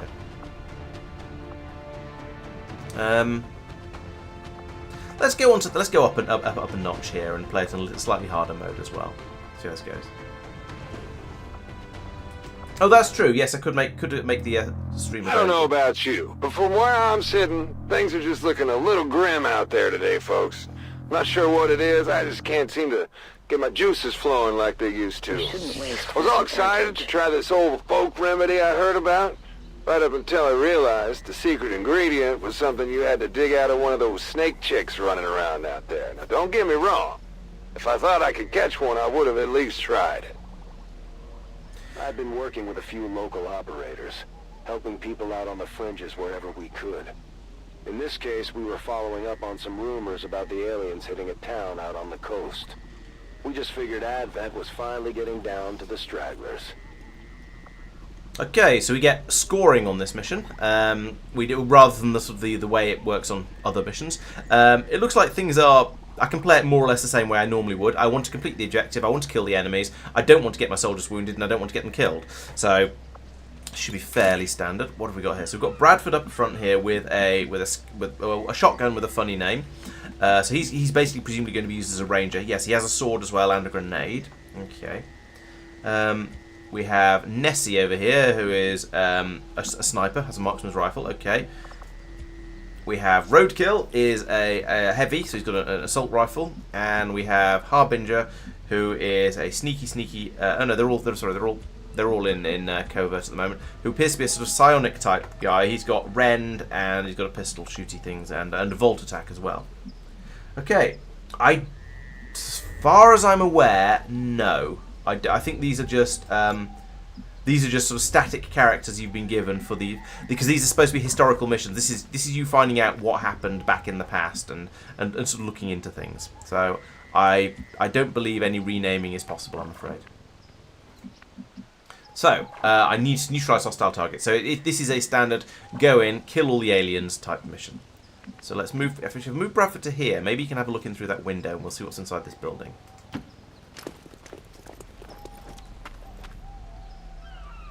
Oh, we found some chrysalids. Lovely. I don't know why we've only just spotted those, but I think that means we're just going to have to sort of park ourselves along here. And so this is interestingly, this is going to be the way, sort of like I was saying with the when you start off a new game, you start off with people who aren't actually soldiers who actually aren't all that good. So all these people here, they don't. Okay, no, we can see some. Oh no, we can squad sight some chrysalids. So yeah, my troops not actually all that good at this point. We don't have the hordes and the loads and loads of special abilities and things that we had before. However, these chrysalids not so tough. They've only got 4 health points. We're going to do 4 to 6 with this rifle. Let's wake them up. If I shoot the first one and kill it, the other 2 then might run into shooting range, and we'll be able to take them out happily as well. Also, have I mentioned recently that I hate chrysalids? Only just a kill. I mean, it is a kill. Only just a kill.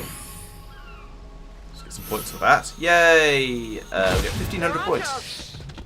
And a bonus for doing it on the first turn as well, apparently. Right, so they come a bit closer. So now, hopefully, yeah, that means Roadkill can take out the second one. Can you take out the third one? Yes, he can. Ooh, it's only 3 to 5 damage. That's not very good. Why are you so bad? I mean, I know it's because you're a rookie, but still. I don't like this. I mean, I think we're just going to have to take the shot and accept that we might not. There's only a 2/3 chance of killing the chrysalid. Well, he got it, actually, to be fair, so I'll take that. We've not rolled brilliantly with the damage so far, but we've rolled well enough to kill both of them. So, yeah, happy with that. We're getting extra 500 points for getting the kills on the first turn as well, so that's nice. Bradford. Only 83%, but it's a guaranteed. It's a kill if you hit, so yeah, we'll take that. And you missed. That's not what we wanted. Missed the target. So, what do you... okay, well, we need to get... I think we need to do a rend attack. And a rend is... Yeah, rend is 4 to 5 damage. Guaranteed... Okay, yeah, this is pretty good. It's a guaranteed kill. This character appears to be dressed like Scorpion from Mortal Kombat. There we go. No one will shed a tear. Okay, so that first body crystal is taken out. I'm happy with that. There doesn't seem to be any... Yeah, I don't think there... I was just going to say, I don't think there can be anything else down here. That's not actually true. There is quite a bit of space. There could be stuff on this boat. Not sure. Over here seems fairly safe. And then up this way... okay, we've got the building as well. There's clearly going to be some more enemies on this map, because... obviously. Yeah, I think we're in a reasonably good position at the moment. Now, there's not a lot we can do at this point. I've got an implacable for this guy, so I can move for Nikita, so I can move her back a little bit to rejoin the squad. So we'll go to there in cover, just in case there's something with guns. There is a squad of advents in there. Okay, that's quite a lot of advents. I don't like that many. And they've spotted us.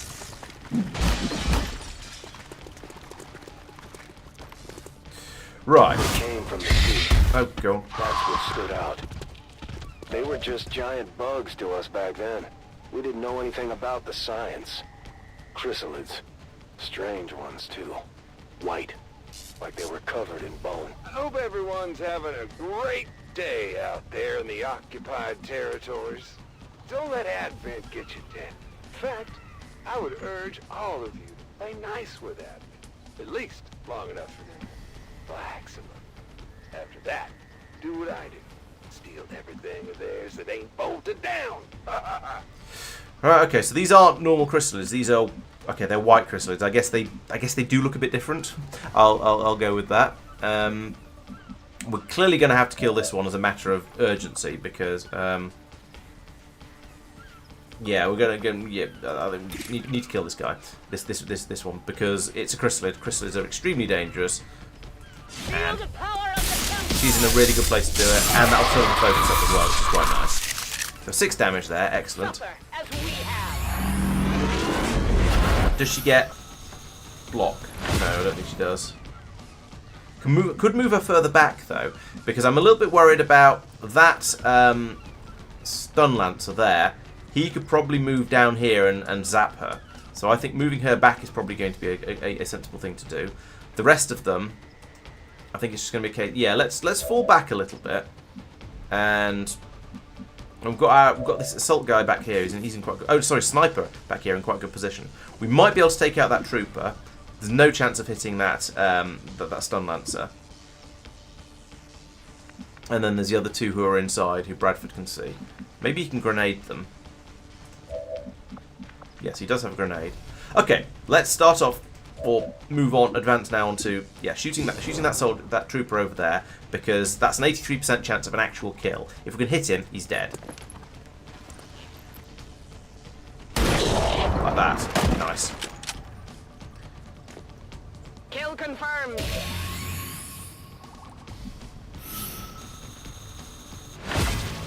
Yeah, look, going back to the Factorio talk, I don't feel that Lazy Bastard should make... I mean, yes, it does. It makes the early part of the game a lot slower, but it shouldn't make the rest of the game that much slower.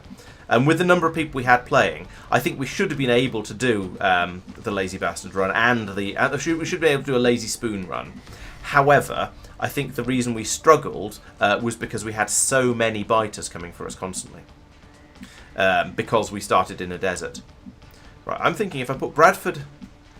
here, I can throw a grenade in and hurt both of those, and that'll bring them both down to the sort of levels of health where they can actually be killed. At the moment, that we can't kill them with single shots with any of our guys because they're all too... Oh, actually, what if we try and sword somebody with Bradford?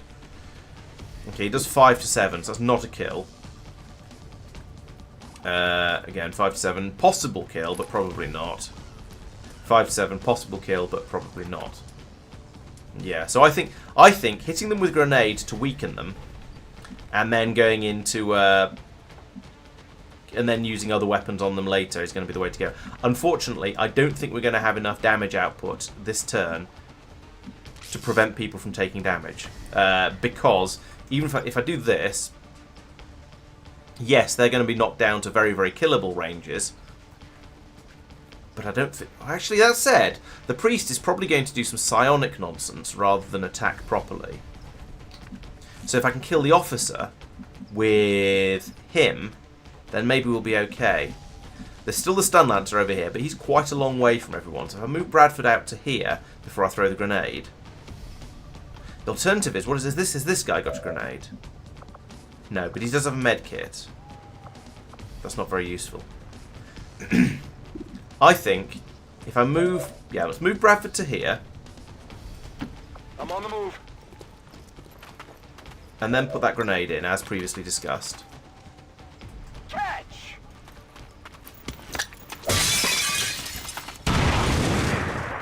Okay, so now both of those guys are down to the sort of amount of health where I have a decent chance of killing them. The question is, do I move Roadkill to here and deliberately target the officer, or do I move him to here and leave him on Overwatch? So let's work that one out. So if I move him to here, moving the designated coordinates. I'm going to open the door. Yes, open the door. What are your chances of hitting the? Okay, you can.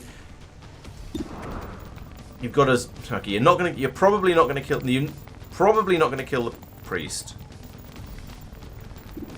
And you're probably not even going to hit the officer.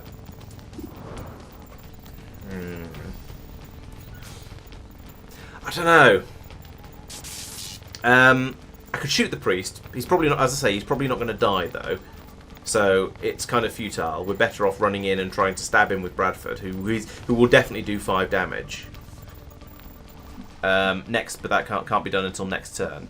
There's no point in shooting the officer because he's not going to hit because it's only 50% chance. The stun lancer over here could go either way, actually, at this point. May come down here to try and attack my side dude. Yeah, let's leave him here, but put him on Overwatch. In fact, let's close the door. And then put him on Overwatch. But also, we'll move you back with your Implacable to behind here. In the theory that the stun lancer is probably going to run closer. Is that too far to move? Makes it less useful if the stun lancer doesn't come down this way. Other possibility is somewhere else. I wish I knew how far the stun lancer could move. Let's compromise. Let's fall back to here. It's nearly as far, but not quite. It puts her in a slightly more flexible position. Then we'll put you on Overwatch. And then we'll cross our fingers and hope for the best.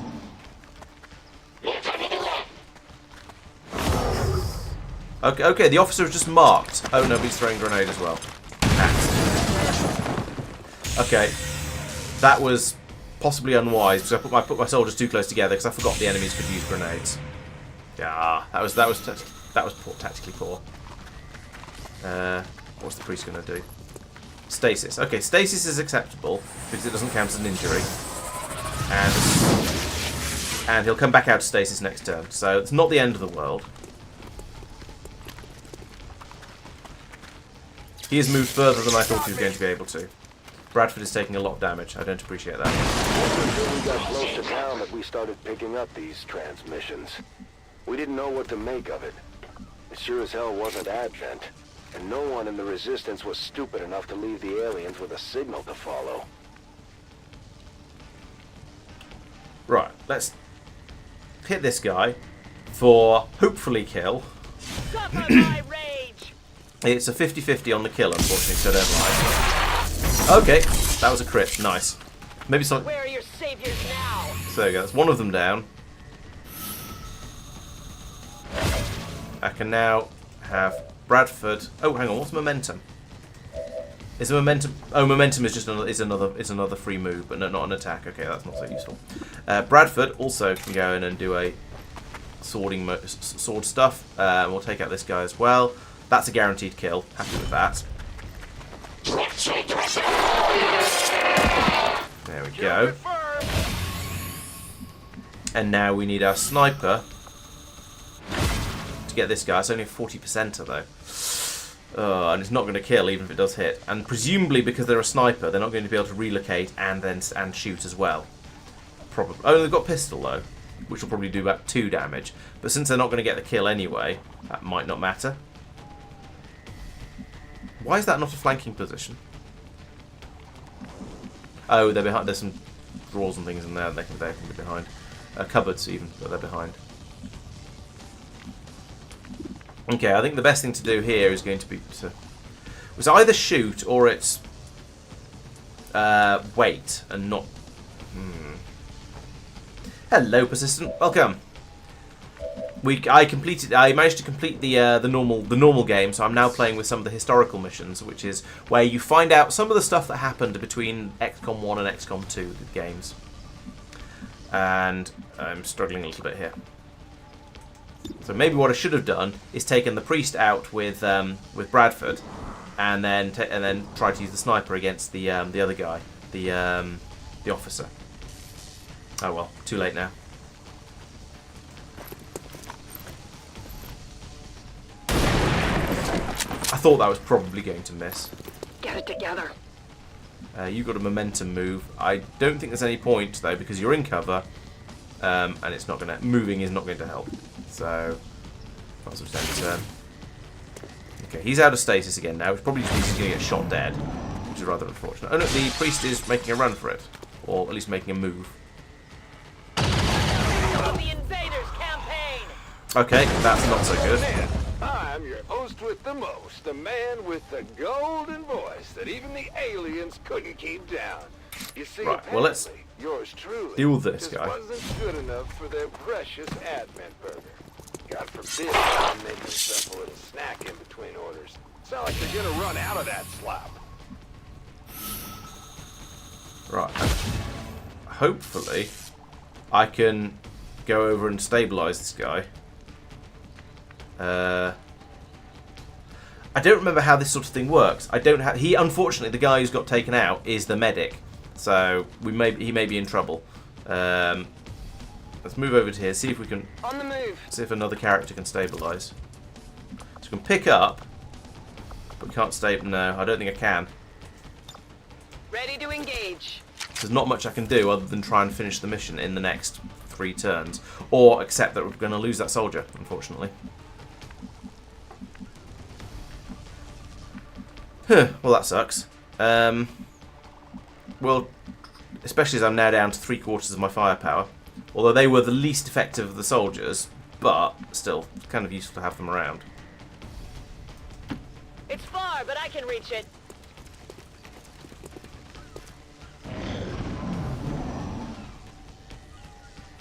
Radio chatter aside, we had a much bigger problem to contend with. The rumors were true. The aliens had hit this town. And you know what? We would have welcomed a good fight with Advent versus what we actually ran into that day.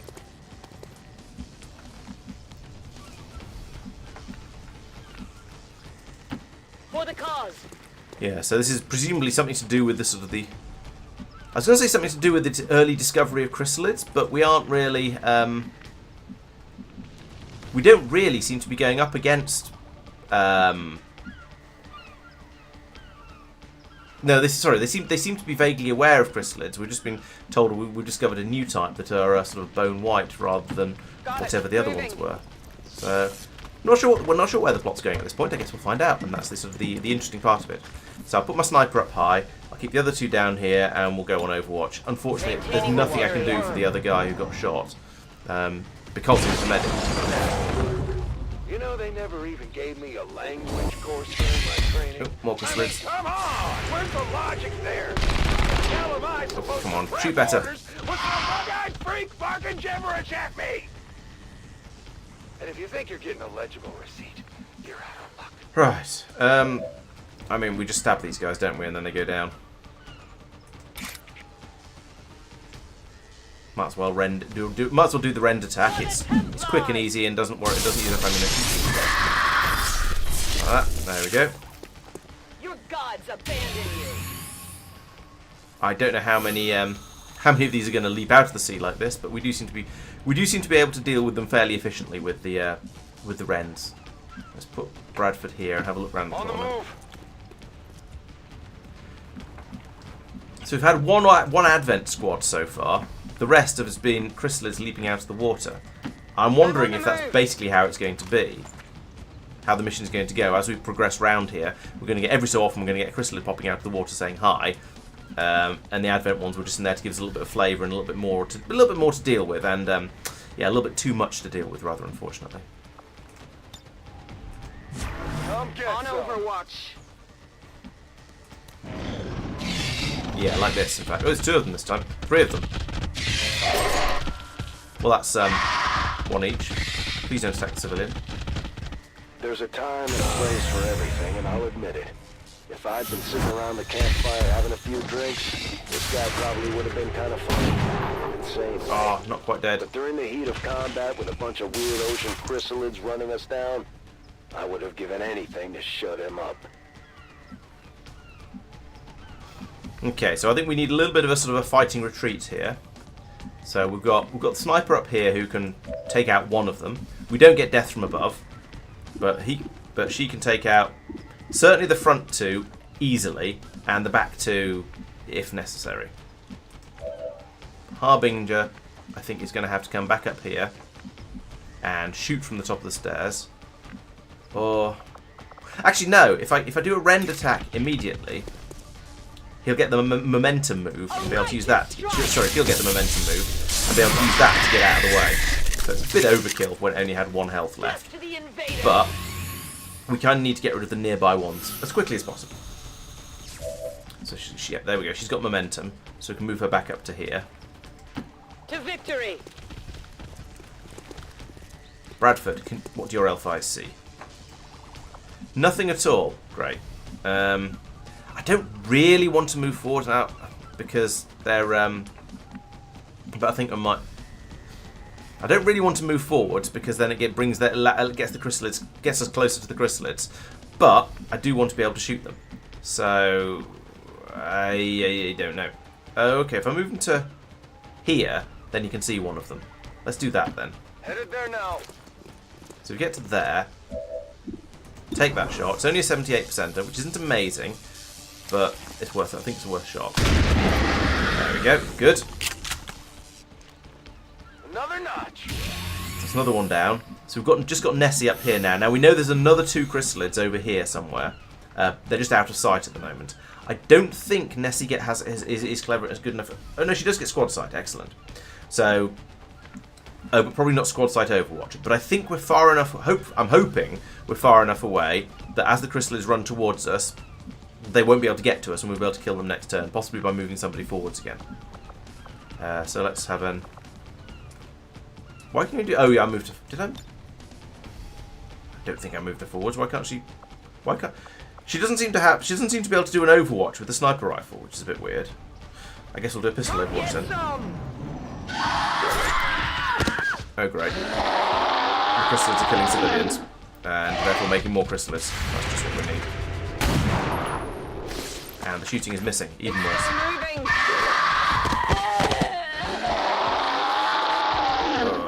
Chrysalids making more chrysalids. This is why I hate them so much. Do you hear this voice? This is a voice destined for greatness. Not the voice of some burger man. That's right, Edgar. You made yourself a powerful enemy. Because I can talk all night, baby! Okay, this is quite bad because the chrysalids have now turned into have created these chrysalids. They've killed some civilians and they're creating more chrysalids as they go. I can't even do a rend attack from here because I can't see that. I don't know. I know there's a chrysalid there, but I can't actually see it properly, so I can't attack it. Oh, that's annoying. I do have a grenade, though. But a better grenade only does 3 damage, doesn't it? The path is clear. 3 to 4 damage. Okay, there's a chance then. So we've put that there. Beware the blast! It of course did 3 damage to the chrysalid. Lovely. Just what I needed.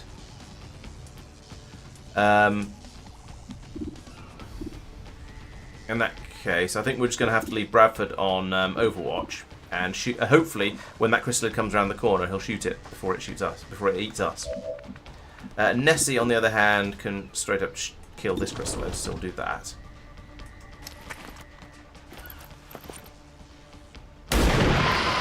Or not!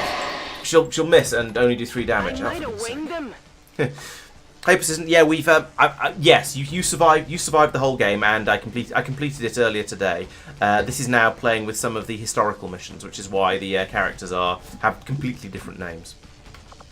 Bradford, we're going to stick you on Overwatch, and they are harder, unfortunately. Oh dear, that will move first, which means we're in trouble because we're going to get another chrysalid coming around the corner over here, and we don't have any anything left to attack with. Okay, we are doomed. Okay, I'm going to call that probably a loss at this point because I don't think I can recover from this. He had spent the last 10 minutes battling about hamburgers while we were out there watching people mutate into chrysalids from all the poison. Honestly, one of the worst things I've ever seen. And this guy was our soundtrack the whole damn time. Target disabled. Yeah. So we can pull back a little bit, I guess. Go onto the top of this crate. That's not going to help very much, but it'll help a little bit. And agreed. Yeah.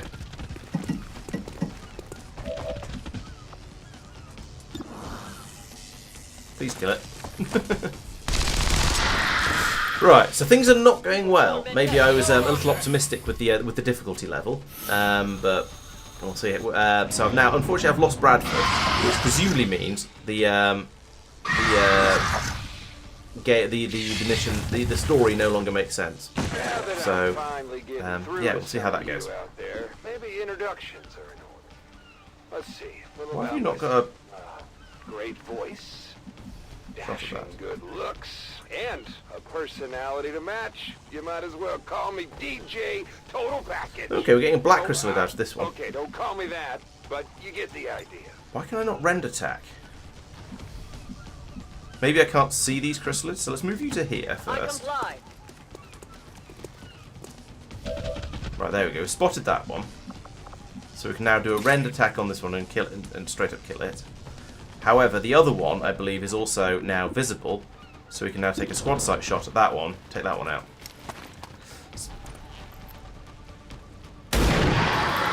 Or not.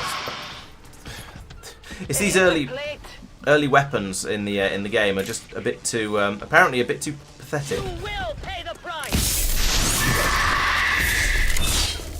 A nice rend attack, on the other hand, is absolutely fine. Momentum. Is it safe to move up to here, or will you just catch fire? There's another chrysalid somewhere, apparently. I don't know where it is. So I think, given there's another chrysalid somewhere, let's move a bit further away. Onward.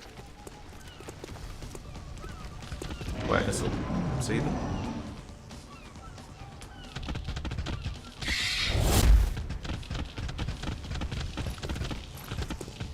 Somehow I just knew. Wherever we ended up, whatever we were doing, we were gonna keep hearing this clown. Until we confronted him. Or until the aliens blew his brains out. And by that point, I'm not sure if I cared which one of us got to him first.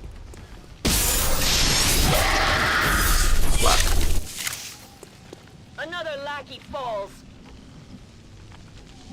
Okay, so we've taken out that surge of chrysalids. It's cost us another soldier, unfortunately. As you order. And yeah, Nessie can't do very much because she just reloaded, but that's fine. We can stick her onto pistol Overwatch and see what happens next turn. Overwatch. Yeah, it's okay. There are chrysalids spawning inside the wall, which is unfortunate, and I don't know what I can do with them. We can't rend attack them because they're inside the wall. They can't attack us because they're inside the wall. So I guess we'll just sort of carry on advancing around here and see if we get any more popping out of the water, and see if we can deal with them. Because I think the game might have glitched itself out of functionality, so we may not be able to do anything here. Can we just have everyone on Overwatch? I'll keep it under watch. Scanning.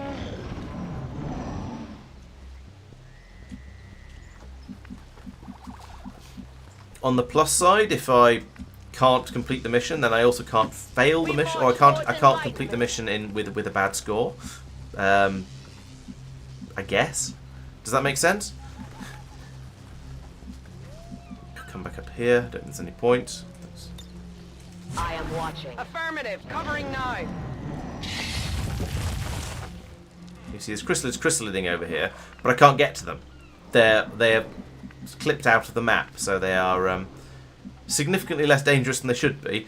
But also, the game is going to be the mission is probably going to be unwinnable. So yeah, that's unfortunate. I trust in your command. Any more for any more? No. Okay. So I think I have now effectively completed the mission, but because it's glitched, I'm not actually able to. So no one will let's see what happens. I'm on it.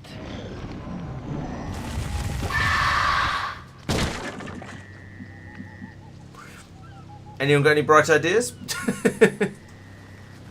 I could bring what's her name, Nikita, all the way back over here and see if I can taunt the chrysalids out of the wall. But I don't think we have any grenades left, do we?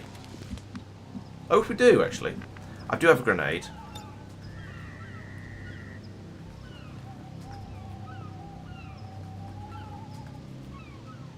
I'll need to move her a little bit closer.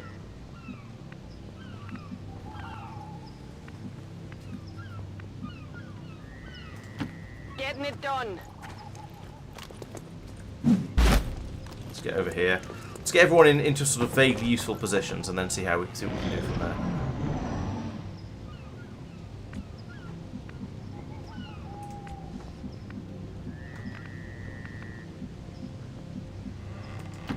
For the cause. No one gets moving by to me. Overwatch. I hope there's only one in there. Right, let's do this. See what happens. Here, sure, catch. Why not?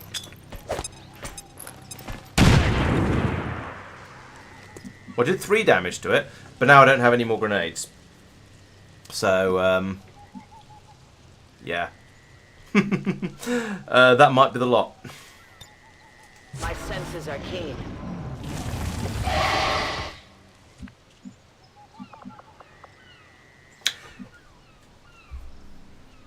Yeah, I think because Bradford is a plot element, he's actually technically unkillable. So he counts as dead as far as my score goes, but he doesn't count as dead. You can't actually kill him because he's needed to be a plot element in the next mission. However, the mission is clearly broken at this point. I believe I have completed it, except for that chrysalid that is in the wall that I can't get to. Yes. I don't think there's really anything else we can do at this point. Apart from perhaps restart the mission. So I guess we'll do that, because what else can I do?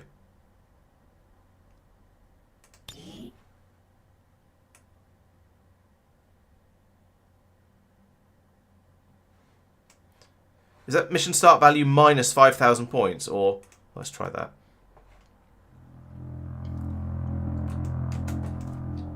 I don't know about you, but Yes, from where okay, so we I'm now have to sitting, sit through all things the are just looking a voiceover little grim again. out there today, folks.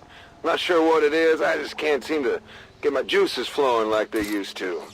I was all I still got excited minus to try this 5,000. whole... Yeah, I don't approve of that. When it wasn't. Well, I mean, it was my fault, but let's try again. I don't think Start again. Right. I don't think restarting the game is necessary. I think it's because of where Bradford was killed, because the game is a bit poorly designed apparently. The chrysalid pod thing spawned out next to his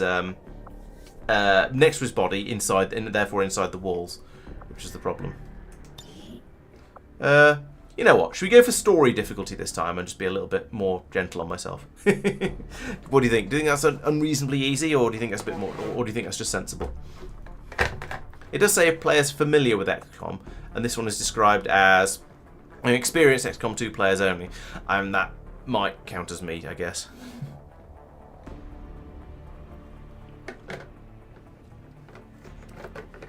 I do like you can turn off the narrative voiceovers as well if you've been playing it before, and you got a bit sick of everyone talking all the time.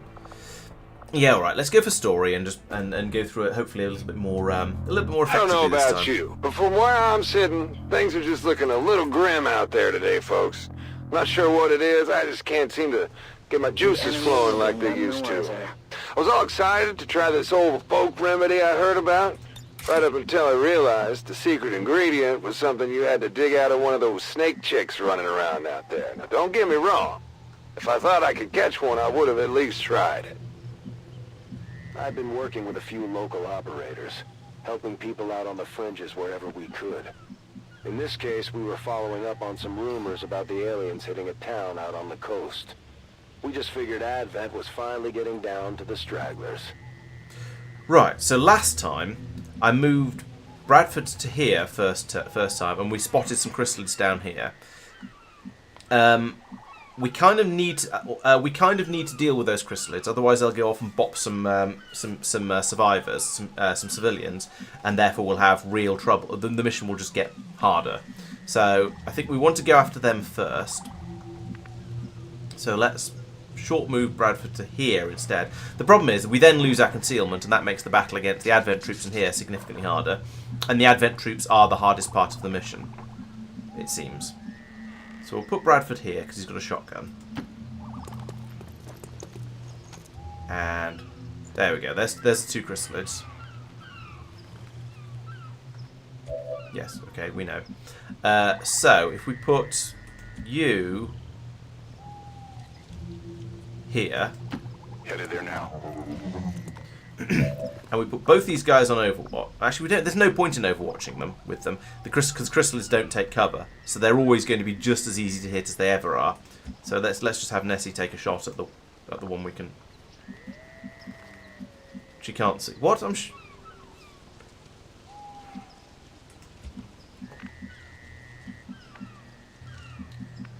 What? Why? What?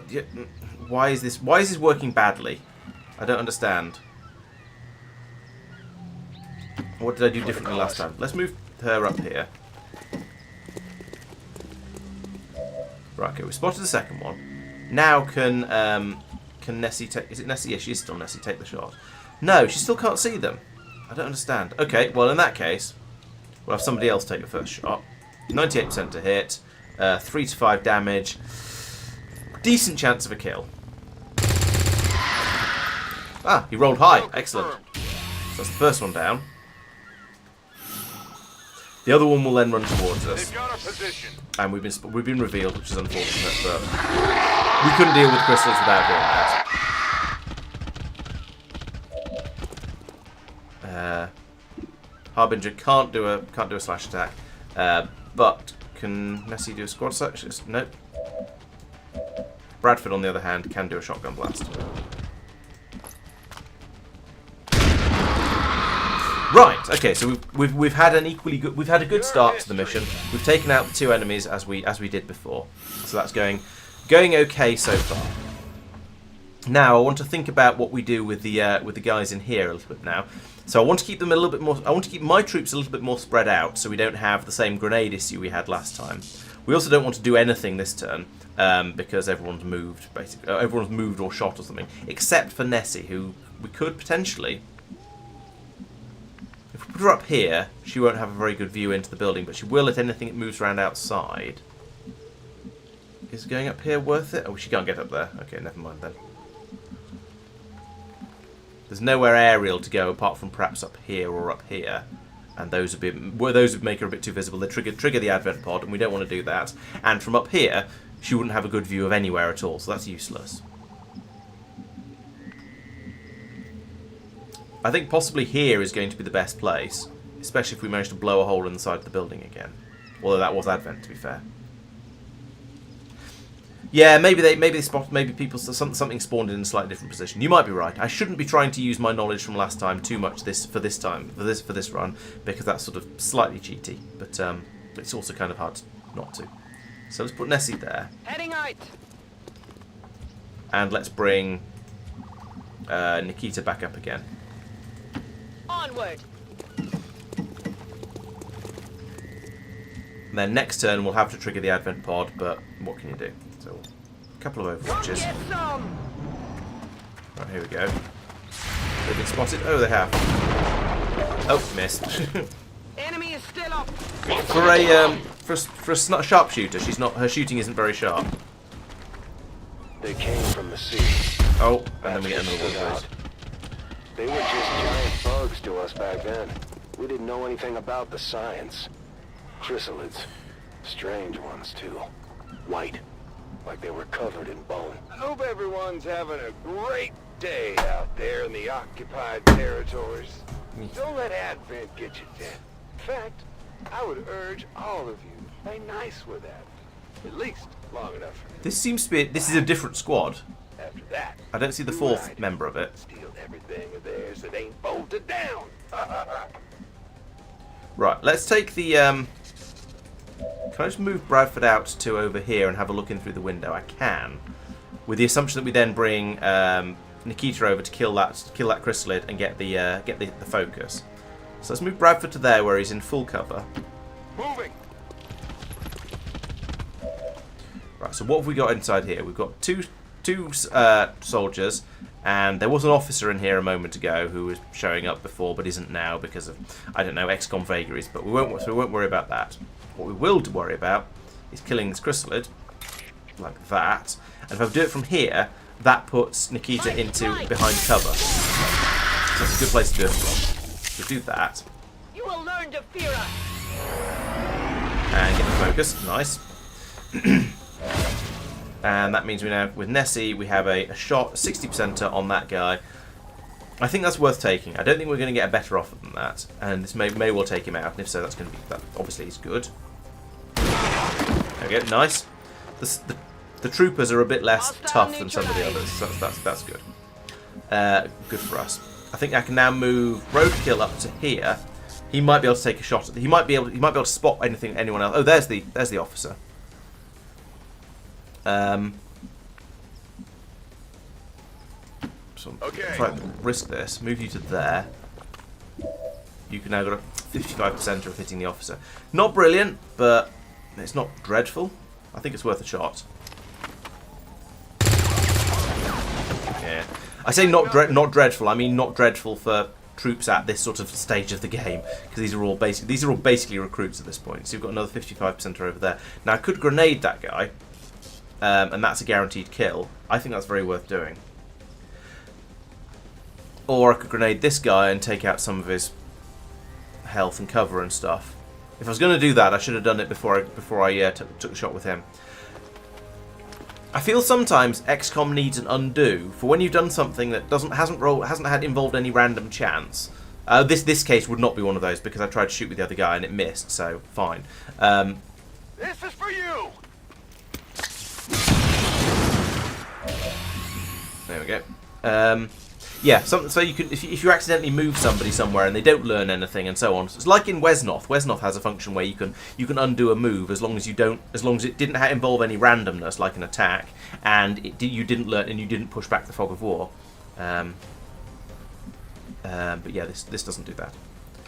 Okay, so nobody else can do anything. I don't want to use my momentum move because people are reasonably spread out at the moment, so they probably can't get two of them grenaded. Yeah, so I think that's fine. Just leave them there.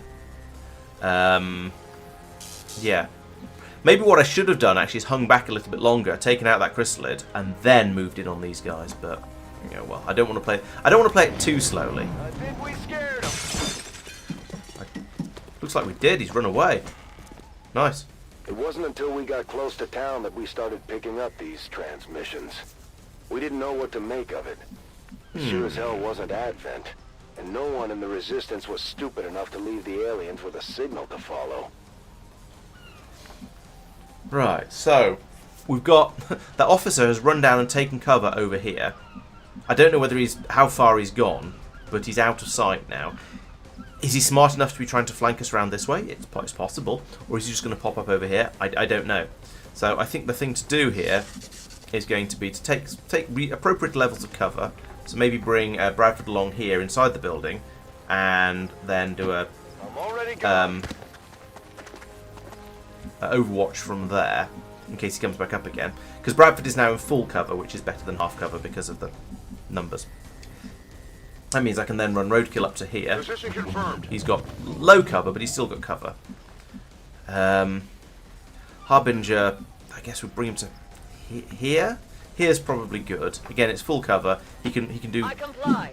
Sorry, she can do Overwatch from there. And then finally, we've got Nessie. Nessie can do squad sight, but she can't do squad sight Overwatch. So either I leave. So she's going to be on pistol Overwatch anyway, so she's not going to be able to shoot very, very, very far. So I might as well move her forward to blue move. Oh, the fewer troopers is, or fewer and easier Advent squad is because I'm playing on an easier difficulty. Of course it is. I'm on the move. Sorry, to answer your question, Playnot, I believe there is a there's a sort of a roguelike. It's not really a roguelike mode, but there's a mode where you can create a mission and try it and see how you get on. It's created with sort of random chance, sort of a one-off mission, but it wasn't very good. I had a little bit of a play with it. It wasn't very good, and I don't think there's any sort of progression in it. So it's just sort of you get what you get. I will sense any affirmative. Covering now. If you're just tuning in, I'm your host with the most, the man with the golden voice that even the aliens couldn't keep down. You see, apparently, yours truly just wasn't good enough for their precious Advent burger. God forbid a man make himself a little snack in between orders. It's not like they're gonna run out of that. Okay, officer still not around, so I don't know how far he's gone, but he's not here. How far can you go? You can get to the next window. Okay, let's do that then. I'm out of here. You do get some additional points for early kills in these missions, but other than that, there's no advantage to going through the mission faster, for pushing through it faster than you, for pushing through at high speed, basically. So, yeah, the officer. Oh, there he is. Okay, who can see him? Oh, you can see him. Right, okay. Does that mean you've got a squad sight? It does mean you've got a... No, it doesn't mean you've got a squad sight shot. But you would if you moved to here. But then you won't be able to shoot. So, what's the point?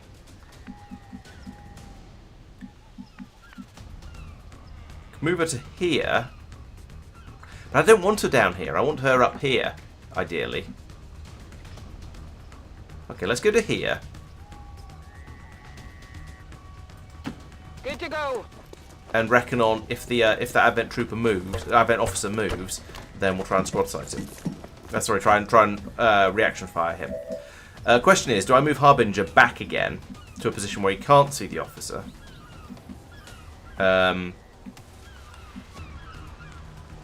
With the intention of then moving forwards again? I think that's probably wise, because otherwise he's only in half cover here. He might get shot, and I don't really want him to get shot. So we'll move back to here. Take a little bit of cover up this way. And then we put everyone on Overwatch. I'll keep an eye on some. Radio chatter aside, we had a much bigger problem to contend with. The rumors were true. The aliens had hit this town. And you know what? We would have welcomed a good fight with Advent versus what we actually ran into that day. Okay, so probably the thing to do here is to run out this way and take out that chrysalid.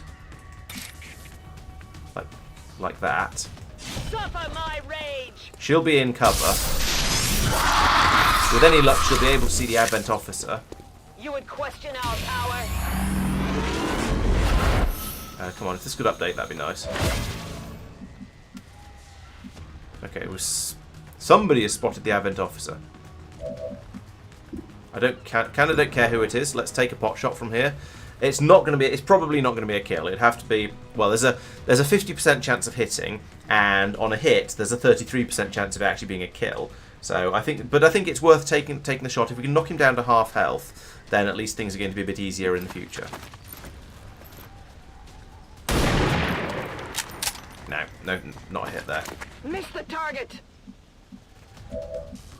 So, but who can see him? I don't understand. Why do we know about this guy? It must be Harbinger, because nobody else is remotely in a position to spot him. But but she can't see him. I don't understand. I'll use the momentum to get back up here, though, out of the way, just in case more chrysalids happen. We march towards enlightenment. But I'll move these guys out and forwards a little bit, because I think... Yeah, maybe to there. Heading there now. Scare a civilian, but that's fine. I don't care about that. And then, you know, might as well move Bradford out to... here will do. On my way. It means they can both be on Overwatch. So if the officer does come a bit closer, they'll both shoot him. At least that's the theory. Moving to Overwatch. And if any chrysalids pop up, maybe we'll be able to take a Speaking pot of shot at them. Advent Burger, you know they never even gave me a language course during my training. I mean, come on! Where's the logic there? How the hell am I supposed to prep orders with some bug-eyed freak barking gibberish at me? And if you think you're getting a legible... Oh! Found some. Right, okay, we have some activity. Now, they've ignored the Advent Officer, which is probably a good thing, because that would just mean we'd end up with a lot more enemies to deal with if they didn't. So, right, let's just start taking them apart. Because we don't like chrysalids, as we've mentioned. Oh, for what? How did you manage to... Oh, it dodged. How did it dodge? For goodness sake. Oh. Let's finish that one off. Yes, I think you're the... Out of my soldiers, I think you're the least likely to get a kill. Well, you're the least likely to get a kill. But Bradford, I think, if he hits, is basically going to... He rolls higher on damage, so but lower on aim. So if Bradford hits, this is a guaranteed kill. Question is, do I want to run in and start using swords on them? Well, swords and whatever this guy uses. No, he can't. But he could do a pistol shot at that one. I could do a slash attack on that one. But that would get Bradford very close to that officer, and he'd probably get shot. So we don't want to do that. So let's attack in the traditional way. 78% on either one. Yes, we'll go for this one. There we go. Taken care of.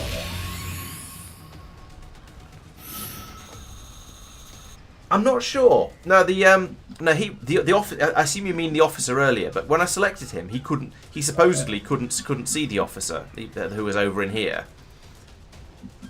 And he had. I think he had some turn left, and so he should have been able. I should have known. I'd have got a thing saying that he was visible, but I wasn't. So I don't think that's the case. I could be wrong, but I don't think it was.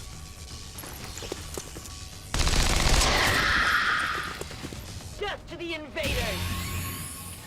Right, good. Things are heading in the right direction, by which I mean I've killed all the chrysalids. Moving forward a tiny bit, just so it's slightly closer in case he needs to shoot something. Nice. Oh, there! That officer is very on the move. There's a time and a place for everything, and I'll admit it. If I'd been sitting around the campfire having a few drinks, this guy probably would have been kind of funny, in an insane way. But during the heat of combat with a bunch of weird ocean chrysalids running us down, I would have given anything to shut him up. Heading out. He's probably going to spawn another chrysalid. No, not so far. Okay. Right, so you've got a 63% to hit. That's not too bad. Nessie has run out of ammo, typical, and because she's a traditional style sniper, not one with the Chosen's weapon, she has to reload and then sort of think about what she's done between reloads. So, but let's move her forwards to here anyway. Position confirmed. And then she can, yeah. Well, she can't do anything this turn, but she wouldn't have been able to anyway, so that's fine. Let's take the shot, I guess. Okay, 4 damage. That's a start. So that is now. Well, he's basically he's a 2-hit enemy. You have to hit him twice in order to kill him, unless you do something a bit more powerful, like possibly the rend attacks. But I don't want to get my troops this far forwards in case because I'm pretty sure more chrysalids are going to pop up out of the water. So Let's move to here. It's full cover. That's pretty good. And from there, we can take a bit of pot shot, and he's got, yeah, if this hits, it'll be a kill. It probably won't, because it's only 41%. But actually, what about a Volt attack? Yeah, let's use the Volt attack. Why not? Be wary of my mark. There we go. Nice. Okay, it's used up her point of focus. Ooh, we've completed an objective. We managed to clear out the chrysalids without any casualties. But at this point, we still had no idea what was going on. Okay, wow, that was a lot easier than the previous one. There were a lot fewer chrysalids. But I'm, you know, not going to complain. Thank you, Jack. Much appreciated. Yeah, very little boom needed. Makes a nice change. Advent brought in some equipment for the troops stationed at the local outpost. We were able to scrounge up a few things, but we couldn't take everything. Alright, so what are utility items, which will get me a mimic beacon, a battle scanner, and a skulljack. What do I want? I think I want the experimental ammo, because armor-piercing rounds, so-so. Range you're getting a Talon rounds is fantastic, and blue screen rounds is potentially going to come in useful very soon. So I think rather than these ones, yeah, I'm going to take these ones. I think it was made a lot easier because I moved up onto an easier tier of difficulty. But even so, yeah, that seemed to be a lot fewer crystals to deal with. Right, so Nikita has got parry and amplify, so that's quite nice. I know parry is the one where she gets a free block if she kills something. I can't remember what amplify does. We'll have a look at that in a bit. Blade Storm means if anything gets remotely close to Bradford, he's going to stab it. And return fire, I don't think we're going to use, but it means if she ever gets shot at, she will return fire automatically. And we've got some the ammunition, the weapon, the things as we're saying. We gain medical protocol for the specialist, which means he's going to be able to send his drone out to heal people, and he gets blue screen rounds. So if we see any robots, that'll be fantastic. And we're gaining a new soldier. We get a skirmisher who's got Marauder, Justice Grab. So there's the ripjack draggy things, and also various bits and pieces down here. Excellent.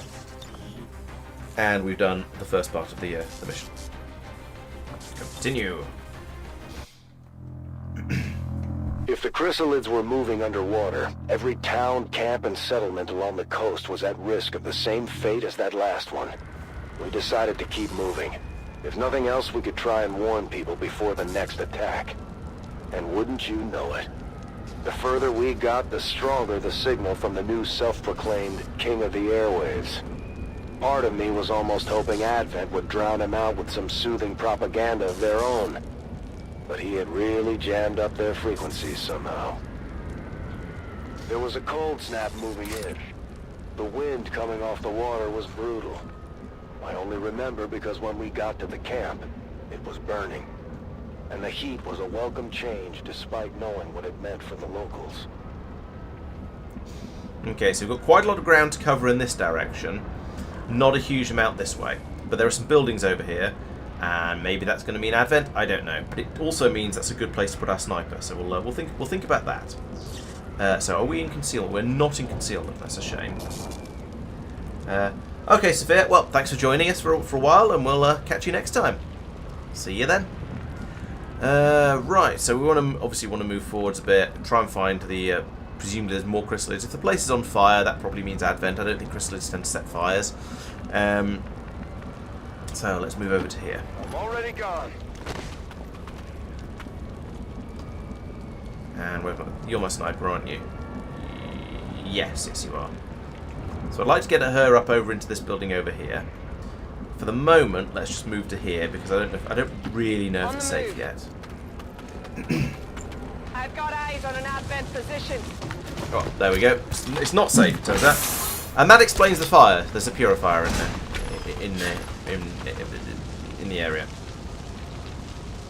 Okay. Yes. Control, thank you. That's a bit annoying. I could take a shotgun blast, but it's kind of at range, and yeah, it's not great. And we've moved the sniper, which is probably foolish. I could do that. Yeah, if I blow up his cover, then Bradford should be able to finish him off quite easily. I think this is probably worthwhile. Especially from now on, she's going to be far enough back that she's not going to be able to use her grenades very much. We do that, and then probably, yeah, Bradford now has a flank, so he does 77% to hit. I think that's worth a shot.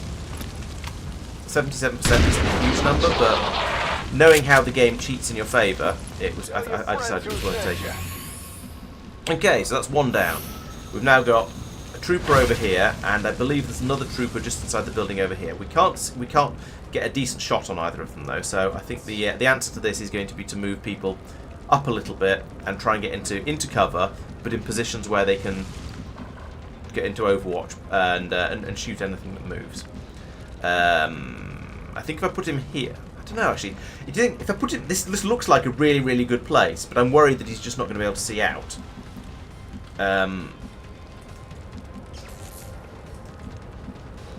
I could put this guy. I could use the grapple to get. I could use the grapple to get right up here. That'd be amazing. I don't know if he'd be able to do any good shooting from up there, but he's also be a little bit exposed. Let's try it. See what you can see.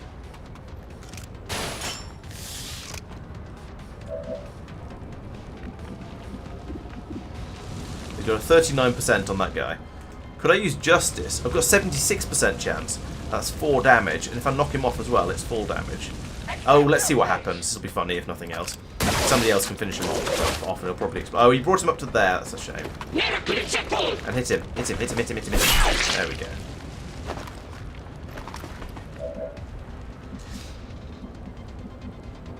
Right, that fellow is probably going to explode when killed, so I don't want to just shoot him, but I won't get any extra turns. So I hope. Can any of my other people? Yeah, okay. He's got an 82% to hit the purifier, and he's got a 64%. One of those is almost certainly going to hit. So let's get Lobo back down to ground level. Put him here. Moving down. Run Lobo over to here like that, and then now I've brought that guy out into a really, really vulnerable position. We can just straight up shoot him with roadkill. Oh, he didn't explode. Target neutralized. Well, if I'd known he wasn't going to explode, then I might have just shot him with Lobo. But never mind. Is Lobo exposed? Oh, he is. Yeah, he's a bit exposed. You're right. It's not ideal. Hopefully, who's this? Harbinger will be able to do something useful. We march towards enlightenment. But probably not. Got 36% chance of a hit. And too far away to rend. Yeah, you're right. Lobo is a bit too exposed. That was a bad move. Out of actions though. 32% chance of it. 36% chance of a hit. Sorry, not worth trying for. I'm going to stick him on Overwatch. I'll maintain my watch. Oh, and we have a faceless as well. Join. Okay. I mean, sure. I'm not too bothered by that because it's far enough away that by the time it gets to us, we'll have been able to shoot it. It does have quite a lot of health. At this stage of the game, they're fairly bullet spongy. Oh well, poor William. Oh, under my face, a name popped up saying William Ryan was killed. So that apparently was the name of the civilian. The other civvy's running away and hiding on the roof, which I can't say I blame her for. Especially given her friend just turned into a faceless. Okay. Is it my turn? The show never stops, ladies and gentlemen. Let me tell you, it's not easy being the talent, the management, and the technician around here. I might even have to start pre-recording some of these shows just to get some sleep. I mean, how long has it been? What, 36 hours? Does anybody know what Thursday is on the Advent calendar? Large Day? Something like that, right? That guy is in annoyingly good cover. I don't approve.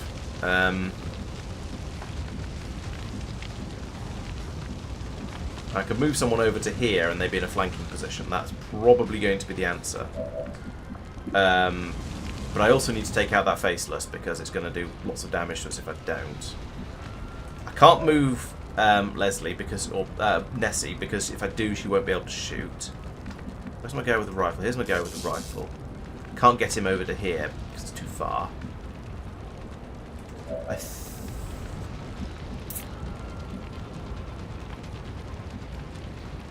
I don't see anything wrong with hiding behind a box that's on fire, do you? So put Bradford here. And we're off. If the Faceless comes up to him, then he'll get a free sword attack on it, which is nice, which should do 5 to 7 damage. So that's good. So instead, we'll take a pot shot at this guy. It's a flanking shot, so hopefully we'll hit. There we go. Oh, he's got Talon rounds as well, so he's got crits, even better. Taken care of. We can now just take this guy down, I think. Since we don't know about any other enemies, shoot that one like that. Armor piercing rounds, not so useful against the Faceless, but I mean it doesn't matter. They don't not do damage, and it's such a big target that I'm not too worried about hitting it. Again, 82% chance, and we've got plenty of people, and the person at the front is Bradford, who has Blade Master, and therefore we'll just stab it if it comes close to him. I think. Pretty sure that works against Faceless. What I'd quite like to get the kill with as a rend with Harbinger, but unfortunately I don't have the range to do that. So let's just move her forwards. Onward. Like that. And no, we won't take the shot with her. We'll take it with Lobo. Actually, we'll move him forwards. I go. Generally advanced stuff. Her, maybe, by the sounds of the voice, I'm not sure. Oh, it's on 1 health. Oh, right, fine. Right, there we go. So now we're down to, we have one person left who can do stuff. So we'll stick him on her on Overwatch. Maintaining this area. Very good position. Oh, there's a robot over there. That's why we've been given blue screen rounds, I guess. And they're killing civvies because that's what Advent do. Not ideal, but there's only so much we can do to keep them alive when we're trying to push our way forwards through the enemies as quickly as possible. Oh. Surprisingly enough, it wasn't the chrysalids this time. At least, not right off the bat. Advent was in town, and they seemed to be having some trouble with the bugs too. We also had a few civilians to contend with. The whole situation was a mess. I'd like to get Nessie up here, but that seems unlikely at the moment. I won't move her just yet, in case we find stuff. I'm on the move.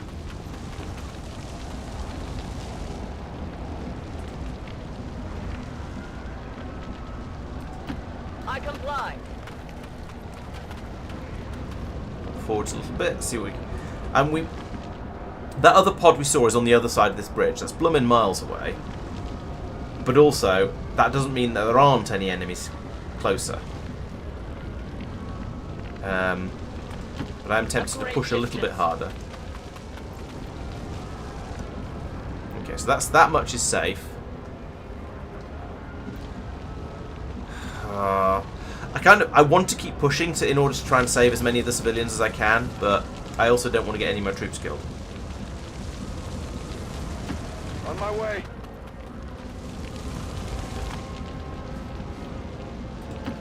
No need to ask twice. Rolling. Right, I think that's as much as I'm prepared to do. My watch begins. Oop, oh, there's some.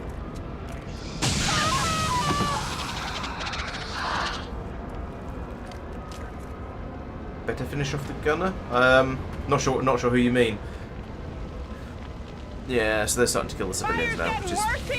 Yeah, it's okay. During your travels, but I haven't reached your local town, camp, settlement, or shanty, whatever your situation. Don't worry.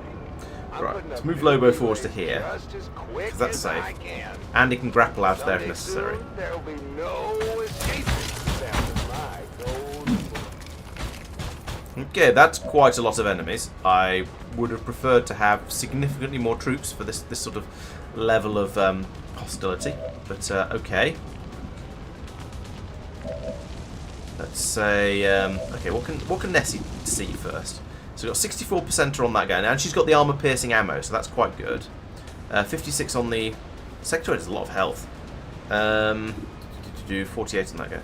Let's go for that one, because I feel that because she's got the armor-piercing, it does make sense to take a shot at the guy with the armor. So let's try that one.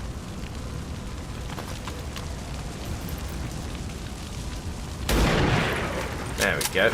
6. That's now nearly dead. That's easily killable for somebody else. I kind of want to run in and... Oh, I can't even run in and melee attack with it because it's too far away.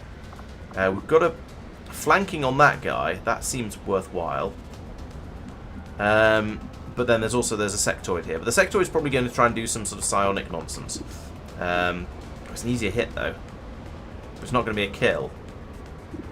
Because sectoids are surprisingly tough.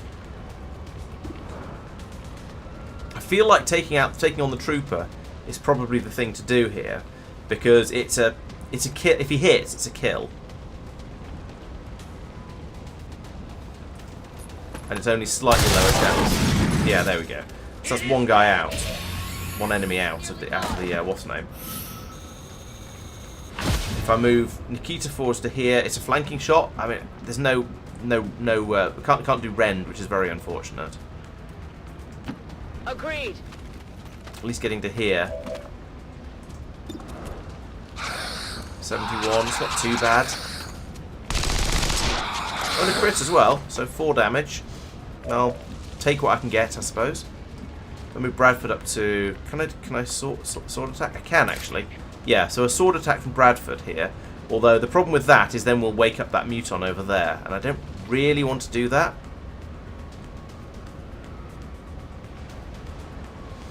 But it would kill the sectoid. However, the sectoid is at 4 health, so a shotgun blast would also kill the sectoid, and I can do that from here. Although it's not a flanking position, so it's going to be a tricky shot. Could move to here, might be better. It's a longer range, or to here. If I leave Bradford out and exposed, he can shoot the sectoid quite easily. But then when the robot starts to approach, he's going to be in trouble. Who else have we got? We've then got Roadkill. Roadkill has heal and stabilize. He's in medic. He can't do any. He can't attack the robot from any further back. But if he comes to here, he can shoot at the sectoid at least.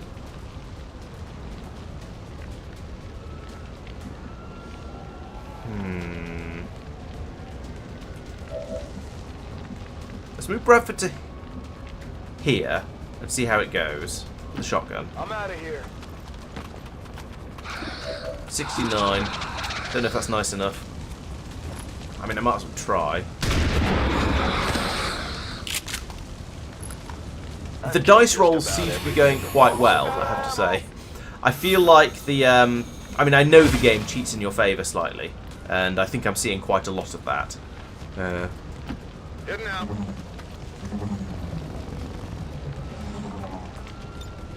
Come get some. Huh. The robot ran away. Interesting. Presumably because it had found a civilian to kill. Yes, there we go. I mean... By now you might be asking yourself, Central, if you didn't want to listen to the details, why not just shut off your radio? And you'd be right to ask. You see, the problem was, the stronger his signal got, the more it interfered with our comm link. We could either go completely radio silent, or put up with him for a bit longer. Right. Let's do the guaranteed kill here. And also get some focus for the Templar. Templar, that's what they're called.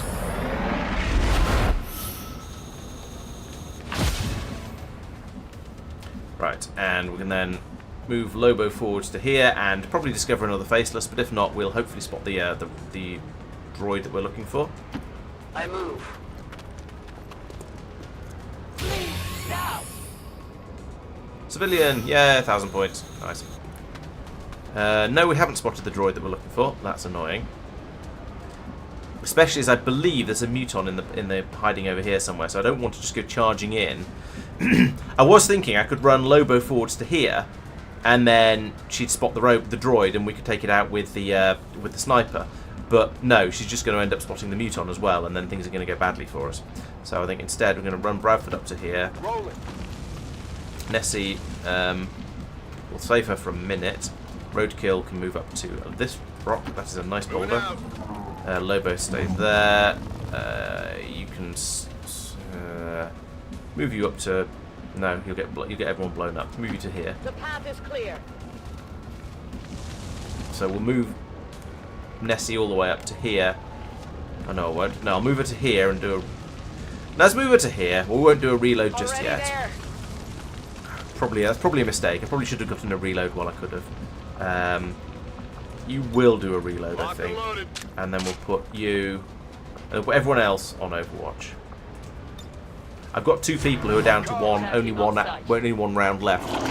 Oh, another faceless. Funny.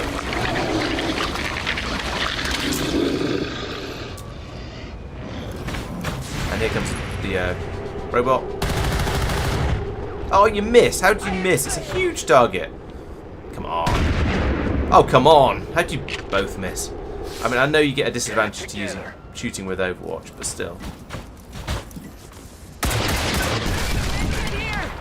Okay, I didn't leave them quite far enough apart, apparently.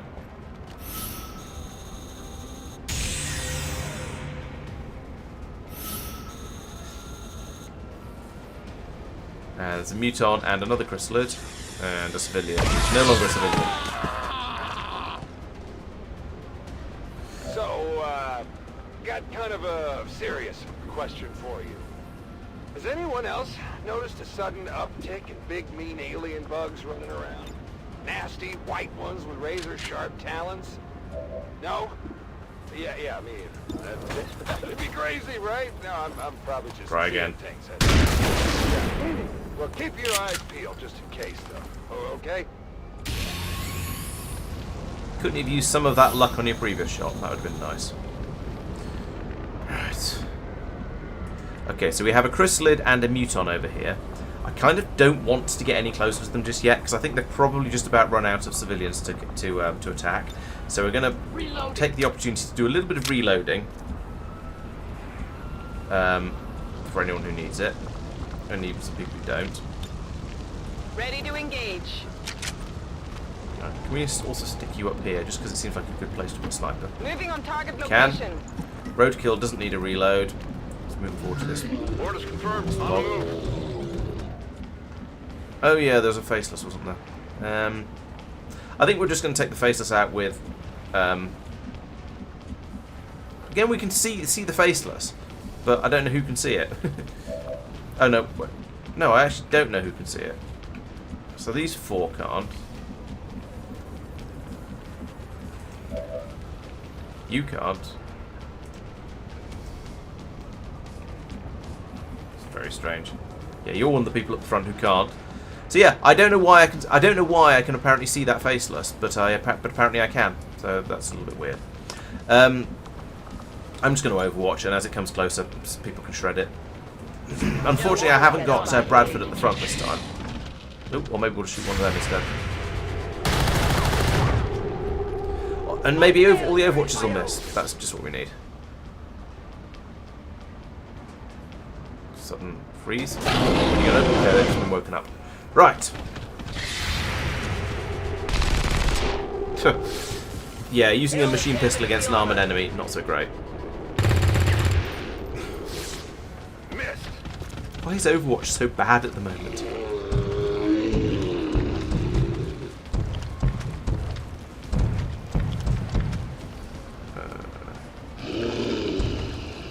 Is it going to get to us? Maybe. But not be able to attack, hopefully. We didn't have a clue where he was broadcasting right. from at this point. For all we knew, he could have been thousands of miles away. That was until he mentioned those big, mean bugs he thought he saw. It was possible that these white chrysalids were all over the world, but it seemed a lot more likely that the DJ was somewhere close by.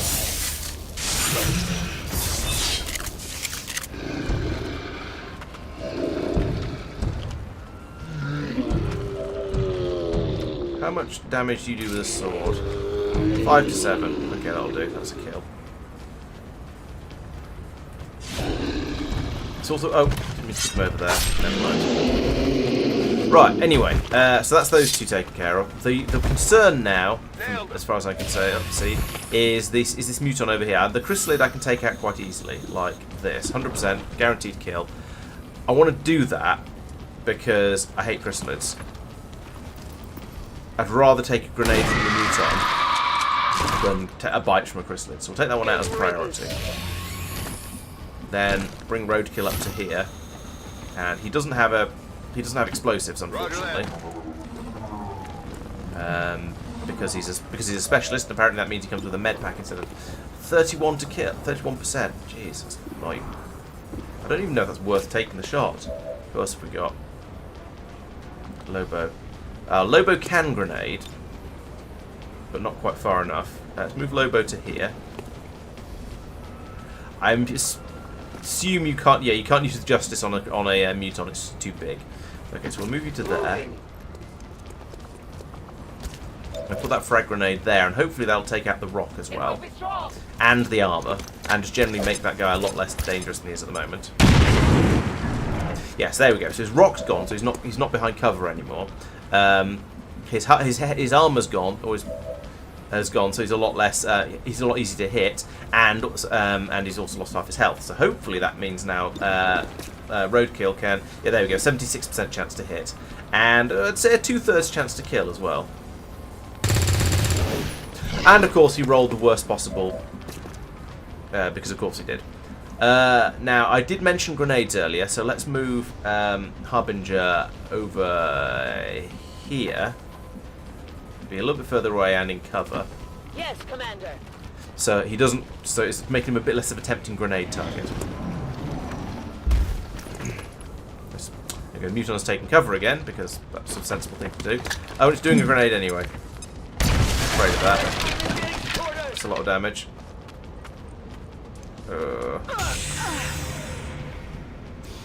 That was okay. So apparently, being able to demolish the tower counted as being worth throwing. But yeah, okay. So I shouldn't have put Harbinger there. I should move Harbinger in the opposite direction. Paid a visit to your town. You might have noticed one of my Right. and a bunch of other equipment rigged up nearby. Do me a favor, would you? Don't touch it. Might look like a bunch of cobbled together junk, but it's my junk. Oh no, not that junk. The kind that keeps the show on the road. Nope, can't do a rend attack. So nobody has a nobody has more than about a 50%, just over 50% chance of hitting. Is it worth relocating, or should I just take lots of 50% chances and hope one of them hits? Who's nearest? You could get to up here, but it still wouldn't be a good chance of a hit. I think actually moving to here is probably reasonable. As you order. It's going to be slightly better, 57%. Alright, fine. We'll see what we can do. Okay, that will do nicely. And I think that's all of the. Yes, that is all of the enemies. Phew.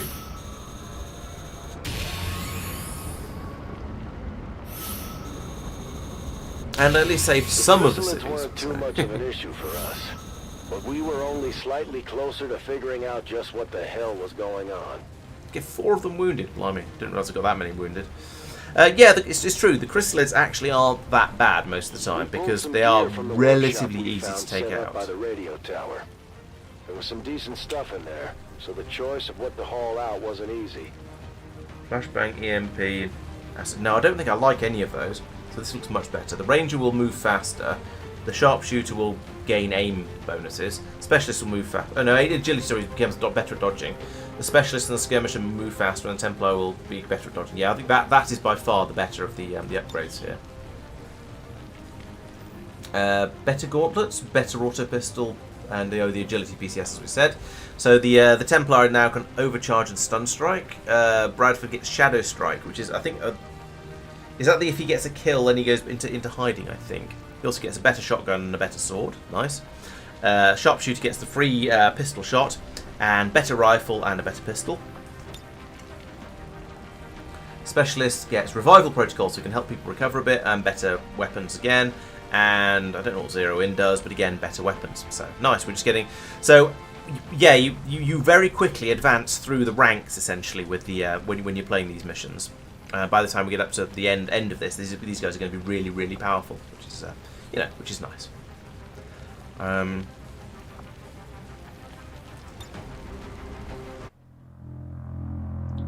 We made our way further up the coast by boat while chasing the DJ's signal. From what we pieced together, he had been building his own radio network across the territories that were still free from Advent control. rigging stolen relays and antennas up and down the seaboard to get his message across, he had managed to stir something else up. Whether it was the frequency or something in the equipment itself, the chrysalids loved the sound of his voice. To them, it was like the DJ had been ringing the dinner bell in every town he visited. Nice. Now that we had a working theory as to what was attracting the chrysalids, all we had to do was go in and destroy all the equipment the DJ had already installed. Sounds easy enough, right? Well, it wasn't. The closer we got, the more trouble we found. Let's grapple to up here, because it's in the direction we want to go, and it'll get a good view. A useful aid.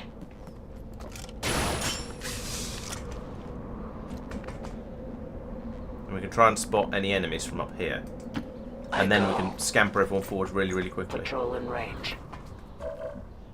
Right, so that's been some very effective scouting. We can get quite a long way over here before we spot anything unfortunate. We'll leave the sniper up here, of course, at least for the time being. Bradford, therefore, I feel fairly secure doing long moves with most of these guys and doing things like moving Bradford to down here. Especially as we're all still concealed. Probably should have done this as 2 short moves, but never mind. Okay, there's more Advent over there, or more aliens and such likes over there. Yes, thank you. You can stop showing them to me now. Maybe actually I'd be better off putting Nessie up on top of here rather than leaving her on this building. So I don't know. Oh, actually, we've got squad sight shots on these guys over here, but as soon as I shoot them, because we aren't using a Reaper, all of my troops will be revealed, and so everyone will suddenly be in trouble. So we can't realistically do that. But it's good to get a bit of an idea of the lay of the land and what's out there. I think we're going to need to go over this way and probably let's take out this pod first. It's not a particularly difficult one, so hopefully we won't have any trouble with them. There's no cover over here. Fine, we'll go to here. I can do that. Nessie can stay there. We'll move her up Position confirmed. Front, I suppose, just for the sake of it. And move Roadkill over this way as well. This lack of cover is quite annoying. Guess we'll go to here. Go, go, go. And then you can loop round and go up this side in a future turn.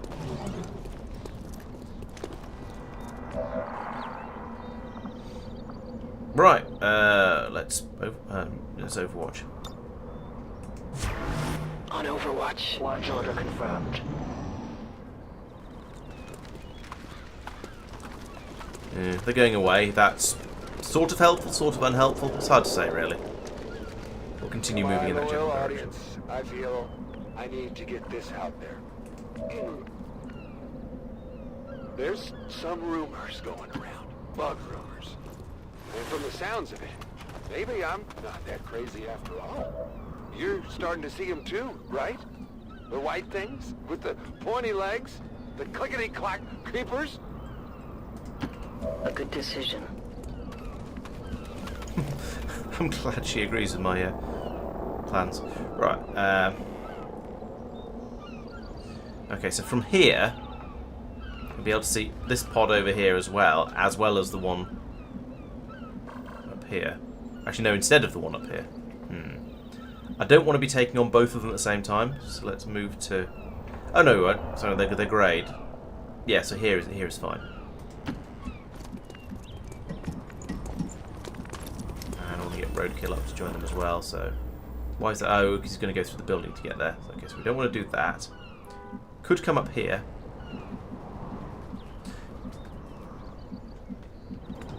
Yeah, here is good. It's covered from... Yeah, okay, let's do that. Getting it done. I'm not sure Roadkill is... Oh, yeah, he's a specialist, so having him up there... He's got a rifle, basically, so having him up there makes a certain amount of sense. Right, okay, so we've got everyone into a kind of position now. The only question is going to be... We'll go on Overwatch. The question is, do we then wake them up with a grenade from here, or do we wake them up with a sniper shot from over on the other side of the map? But I think probably a grenade if they stay close enough, and then the sniper can carry on from there. Affirmative, covering 9. No trespassers. Right, which way are they going to move? They're still moving further away. That's quite annoying.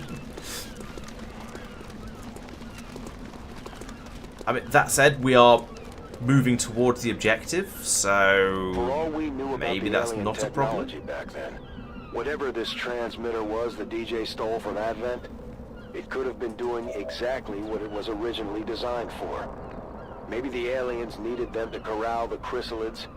Maybe they didn't even have control of all these monsters. Okay, so from here, I mean, I could do justice on one of them, or I could throw a frag grenade and get 2 of them. Okay, let's go with plan A, which was to take a sniper shot from over here, which we can't do because she's too far away.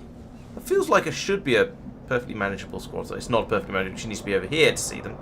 Just that massive signpost thing is apparently in the way. All right, we'll move her to here. Moving to designated coordinates. And we'll see what happens next turn. So for now, we just continue moving people forwards. Agreed.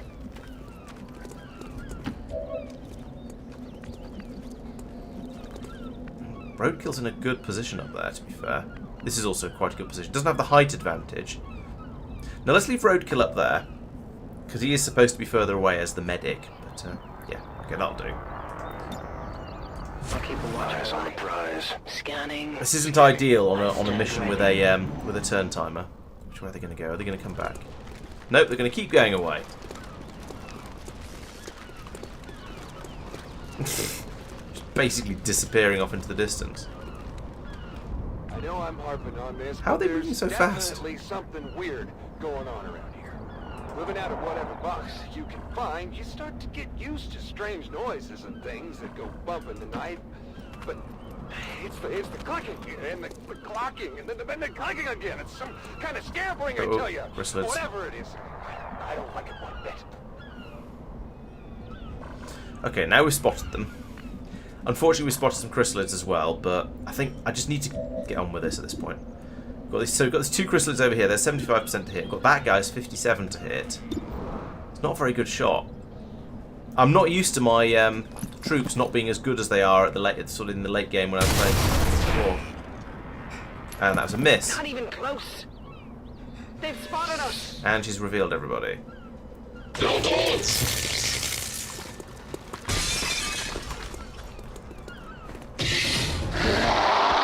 That was probably possibly unwise. No, I think it was almost certainly unwise. Right, so you've moved all the way. So that was that's why it was unwise. Bradford is in theory safe from chrysalid attacks, so let's move him up to here.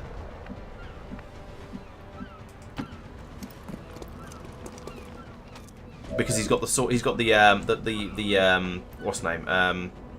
Blade Storm, that one. Let's see. Can I get a grenade on those 2? No, I can take out one of them and one of them's cover. Actually, if I put it there, I can get. Can I get both of these aliens? Yes, but there's a civvy in there as well. I think that's what it's saying. Eat it! Or is it? Maybe not.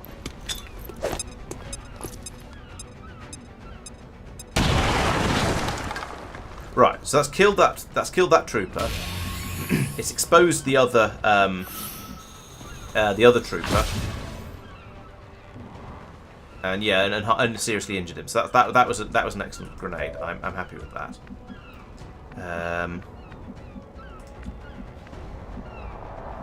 Can't do a sword attack with this guy. That's really annoying. He's too far away. Yeah, I shouldn't have done that first attack. That was a really bad idea. It's just put everything in awkward positions. Everyone's too far away, and I revealed people unnecessarily. Yeah, that was a really bad move. I'm annoyed with that. Can't even get close enough to shoot with half my troops. Seems doable.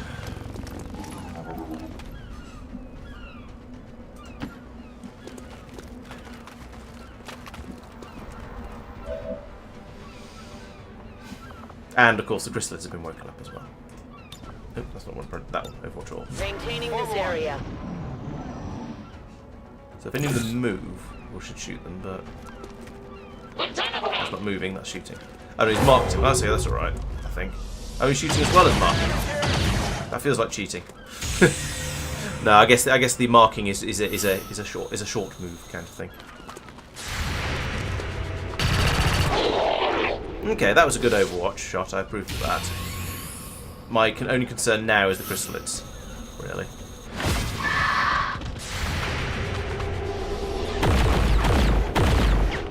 Okay, rephrase that. My only concern now is the other chrysalid.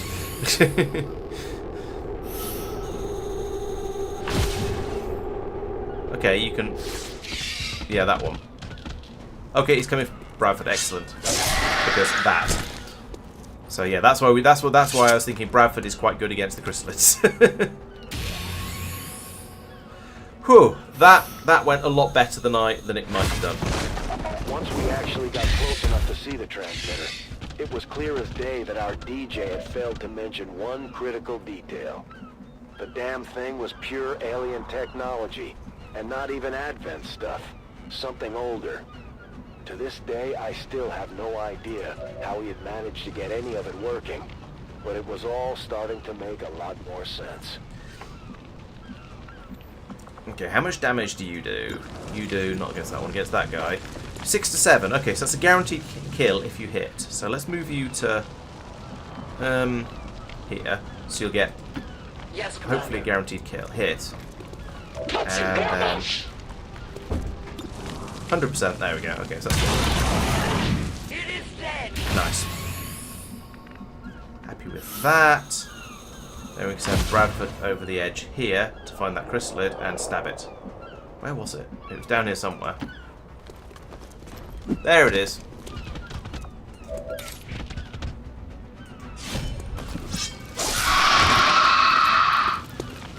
Okay, so yeah, let's say the chrysalids not actually that difficult to kill, but if they do manage to attack you, then they basically instant kill. Oh dear, we found nothing to.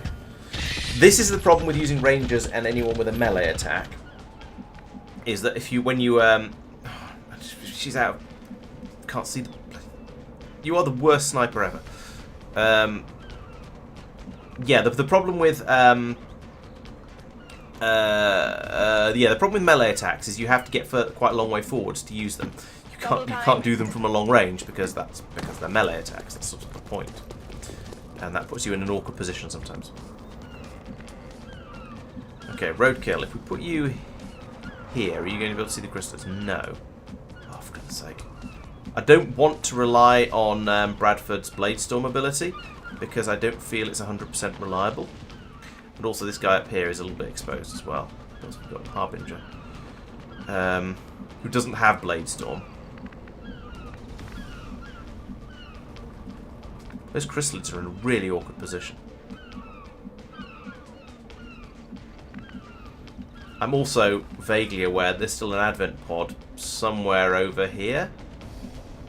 But I guess I'll get them on the sweep back up the map again after I've taken out the radio transmitter.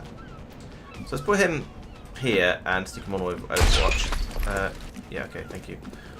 And similarly with this guy, I think this is the best place to put him. I can handle that. Because I think he can see far enough to cover Bradford and hopefully get in another Overwatch kill. And that's about all I can do. I will sense any disturbance. Oh, and now out come the aliens to find us. Great.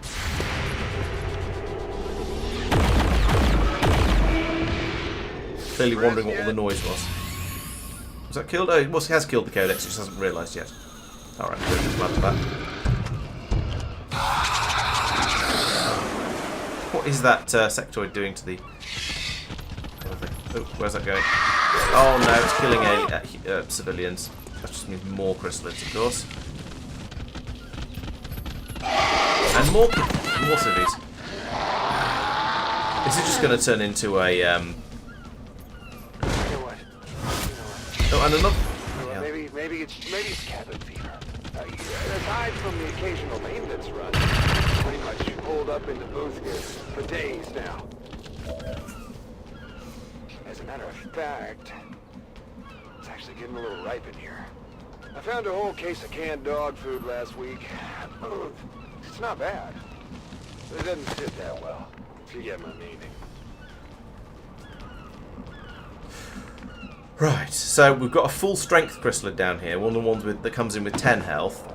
We've got these spawners over here. Now, I know from sort of past experience that shooting these things isn't really worth it. It's a lot easier just to let the chrysalids pop out and pop each of the chrysalids as they come out in turn. Unless you've got weapons that do huge amounts of damage, and we don't. We can't do 36 damage for this in a sensible amount of time. So, I think we move you forward to here. See, what do you see from here? So there's one over here. Oh, there's that as well, the spawner, and then there's this one, the tough one.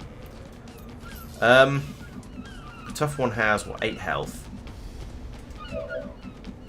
Fighting these guys is a little bit like fighting the Lost, in that they're relatively easy to take each one out. The biggest danger is running out of ammunition. Got 69% to hit, or going with the sword. 90 something to hit, 99% to hit, 6 to 8 damage. That's not enough damage. You've got 85%. Okay, we'll take that one. Small chance of killing. Pretty small chance of killing.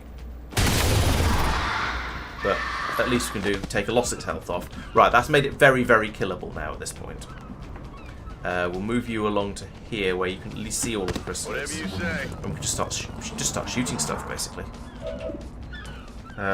Okay, that one's a guaranteed kill, so we'll take that. I think the height advantage here is quite useful. Maybe it'd be worth bringing Bradford back up rather than thinking about sword attacks. So that's now. We've got one chrysalid here, and I think there's another one somewhere over here. But we're going to get more of them popping out of this thing as the turns pass. But we don't have a realistic way of. We can't realistically destroy the cocoon. Unfortunately, it's going to take too much damage output. We'll do what we can from up here. It's a 3 to 4 damage. That's barely worth it. Let's move you up as well. Let's put Bradford up here. Let's say the height advantage is really, really useful. It makes your shots a lot more likely to. Oh, there's the other chrysalid. One back there, right? So we'll kill that one. That's a mostly guaranteed shot. There we go. 8 damage. You see what I mean? Even my more powerful attacks do maybe up to 8 damage. So taking that out would require my entire team to focus their fire on it, and it's not worth it when there's a load of chrysalids running around. You can't see anything. That's fine. You can, but it's just that. Okay, we're not going to shoot at that, as I said. Where's my sniper? What is she up to at the moment? Did I take a shot with her, or did I just try and move her a bit closer? Oh yeah, I took a shot, I remember. Yeah. Okay, so I need to move her closer, really, as well, to make the shooting gallery easier. Also, there is a faceless and a sectoid over here that we need to worry about. But again, not as dangerous until they get a bit closer. The faceless especially, not remotely dangerous. Now let's just put people on Overwatch. I'll maintain my watch. Between them, they might be able to take out an alien. We'll see. What's that sectoid doing? Okay, so there we go. It's doing some psionic shenaniganry. And oh, it didn't manage. It didn't succeed at its psionic shenaniganry. I did nothing. I failed my effort.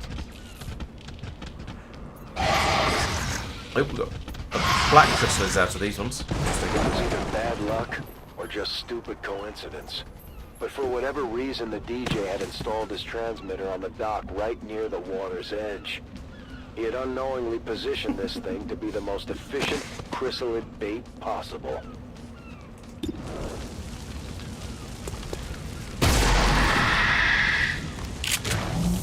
One down.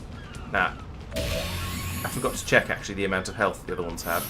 Yeah, they're all relatively weak. They've got 5 and 5, and yeah, we've got a sectoid over here. Now, I kind of need to deal with the sectoid. Oh, you can't see the sectoid. Okay. I guess we'll do what we can then, because there's no point in not taking these shots. Because she can't move. So she might as well shoot whatever she can see and take it, and then we can take out some of the crystals like this. Roadkill, you can see the sectoid. You've got a 65%er on it. It's probably worth relocating you if we can in a sensible way. Maybe to there? Is that going to help? Not really. It's not going to be far enough to get a flank. We don't have any sort of grenades or anything. Can you... No, you don't have the range to get over there and kill it another way. Actually, if I move you to here, then next turn you can run over and stab it, because sectoids are very vulnerable to melee attacks. Oh, however, there's going to be the faceless down there as well, so we don't really want to... Yeah. That faceless, in fact. Oh dear. That's rather close to my sniper. That's a worry. 2/3 chance of hitting that one. Slightly better chance of hitting that one, but it's only going to annoy it. It's not going to do any serious damage. I think let's shoot the sectoid. Let's shoot the faceless now. There we go. Did a bit of damage to it. That's good. And then we'll try the stab attack next turn. You've got 65% on that.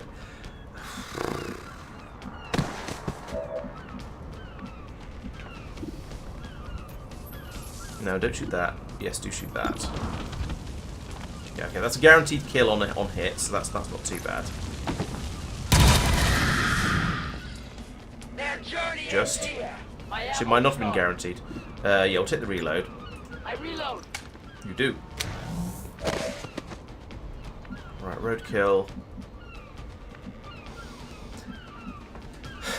So we've got the sectoids down here, which, if we're lucky, we'll just do more mind control nonsense, and if we're really lucky, we'll fail at it. And if so, then we can send this guy in to just stab him to death. The other, over here, we've got the faceless that could potentially come up here and stomp on the sniper, which would not be a good thing. I think probably best to move to. Oh, can't even move to a position where I can see the faceless. So I guess we're going to go to here and shoot this. Try and shoot the sectoid, but he's stunned, which is going to make it difficult. We'll try anyway. Yeah, I suspected that would probably miss.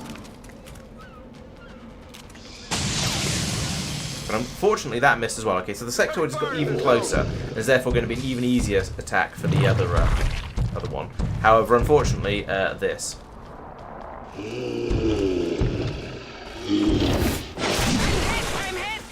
Yeah, I know.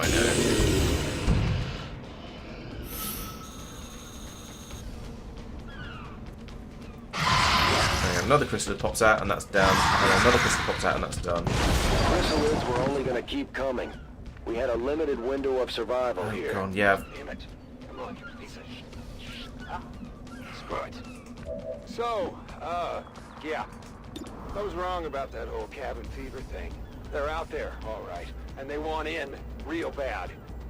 Yeah, you might as well just take that out. Anyone, if you're reading me, help your buddy out. I'm holed up in a building near the waterfront, okay? Right next to the water. Is that a free reload? It is a free reload. Excellent. In that case, move you to there. On the move. Take the free reload. Take the free reload. Let's do this. And then kill it with the pistol. And... What? Hang on a minute. How much health has that thing got? I thought it was down to like 6 health or something. I've done some miscounting there, apparently. Oh, it's obviously getting late. I'm starting to make stupid tactical mistakes.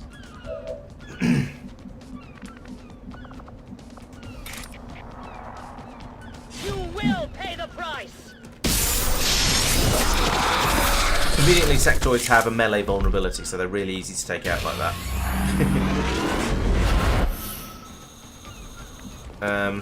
Right, and you need to take out that faceless. But you can't because your gun's empty, so we'll have to reload. Killing time. What are your chances? 90%. Okay, I guess we'll take that. Not too shabby. Okay, so we are We have nearly killed all of the enemies. Unfortunately, we are also running out of time here to complete the mission. We've got 3 turns left in order to finish. We've got Central and Lobo, and Harbinger has a momentum move left. That's not so useful. Actually, it kind of is useful.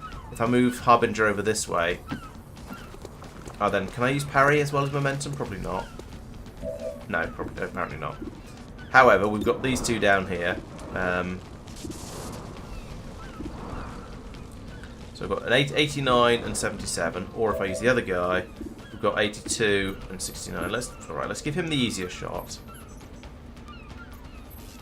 Or grapple to... Can we grapple up onto here? No, that'd be a bit too cool.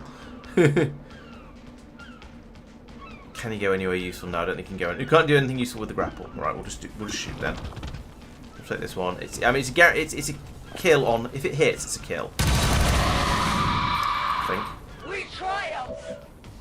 No, it's not because of the armor. Wait, is it dead? I honestly can't tell if it's dead. Yeah, it is dead. Right.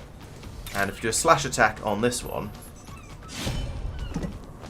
move Bradford all the way over there, then he's ready to go in and attack the transmitter next turn. What? Oh, for goodness sake. Dodged. How did it dodge? That was around the time we first set eyes on the DJ's transmitter. Right, that was a little bit too ambitious. Fortunately, Lobo has another attack. So we have a 69% chance to not be completely doomed, essentially, at this point. That was a miss. I have failed. You have. Oh, we get Blade Storm. I wasn't sure whether I was going to get a Blade Storm there because the Chrysalid was already right next to them. But apparently it's as soon as the enemy tries to do anything at all. So that's actually okay. We have now killed all of the enemies. I felt bad about wishing Advent on him. So, yeah, now we just shoot this thing to death. Stolen from the side. Did he think the aliens were just going to let him mouth off all day with no reprisal? We all know the aliens love a good reprisal. Right, move Lobo to here. Yeah, he can finish that off. As you order. Then finish it off. Oh, right. So that actually, with the exception of the faceless attack on my sniper, that's gone pretty. That mission went quite well, despite being a bit hairy and awkward in a few points. Bradford's Blade Storm was extremely useful. But that was only enough to stop the onslaught for a few miles in each direction. There was still work to be done. Phew, who else got injured? I don't remember. Somebody else got wounded apparently, so it's merely an excellent, but we'll take that. There was some salvageable equipment among the aliens we took out, but we didn't have a whole lot of time to take inventory. No, I think I'd rather have the spider suit and the spider suit. Yeah, that seems better. For the ranger and the sharpshooter especially, yes, that seems very worthwhile. So you get better grenades, spider suits, quick draw. I don't remember what that one does. Run and gun. That's fantastic. Deflect turns the parry into an automatic return fire attacks. That's very good. And then over here we get field medic, so more medical stuff, more medical opportunities to do things. Full throttle, I think, means you move more. And then we're getting a psionic soldier as well, who's got various powers and things. So that's pretty good. We've got a nice big upgrade there. But it is about 10:30, and I've had a long weekend, so I think I'm going to say this is going to be the end of the stream. So as ever, thank you very much for watching. I hope you've enjoyed it. So today I completed the XCOM 2 War of the Chosen, the actual main single-player campaign, and then there's a little bit more stuff to do as well. I then carried on with the with some of the historical missions as well, so to give it a little bit more fun. And as you saw, I think this was quite a good example of how the difficulty curve is a little bit of a funny shape, because as you can see, as I got further into this, yes, the troops get upgraded really quickly. It's like they get a rank, they get a new rank every single mission, which is quite cool. But as you saw, with all of the extra toys they're getting to play with, they're becoming so much more lethal. There is so much more I can do with all of them that is making the game somewhat easier, despite the extra enemies and the more difficult challenges that I'm facing in it. So that's sort of what I was getting at with my earlier comments about how the difficulty curve is a bit of a funny shape. So, what else is going to be happening on the channel? Well, on Wednesday, Jen and I will be returning for some more of Jen's first factory. So we've made some good progress recently. There was some big expansion. It was 2 weeks ago because she wasn't able to play last week. Where we went out and cleared out the biters from alert. Where we went out, we built a new coal mine, which is very important because the old one was about to run out. I think we reckon we had something like 1 hour left of coal in that in that mine. So yeah, we built the new mine just in time. And she discovered trains, which are now her favourite thing because of course they are. Everyone really likes trains in XCOM. And then I think there was some work towards expanding the iron mine or to a new iron patch, but I don't think that was actually completed. But we also went out and did some combat with the car and managed to take out some alien biter nest areas. So that went quite well as well. I've got a few more videos sort of in various stages of production. I don't think any of those will be coming out this week, I'm afraid. I've just not had the time. I was away over the weekend on holiday. I had a weekend away, so I didn't have time to work on those. But they will be coming out once they're ready. So make sure you subscribe to the YouTube channel so you don't miss them. And I hope I'll see you all on Wednesday. Thank you very much for watching, and I'll see you then. Good night.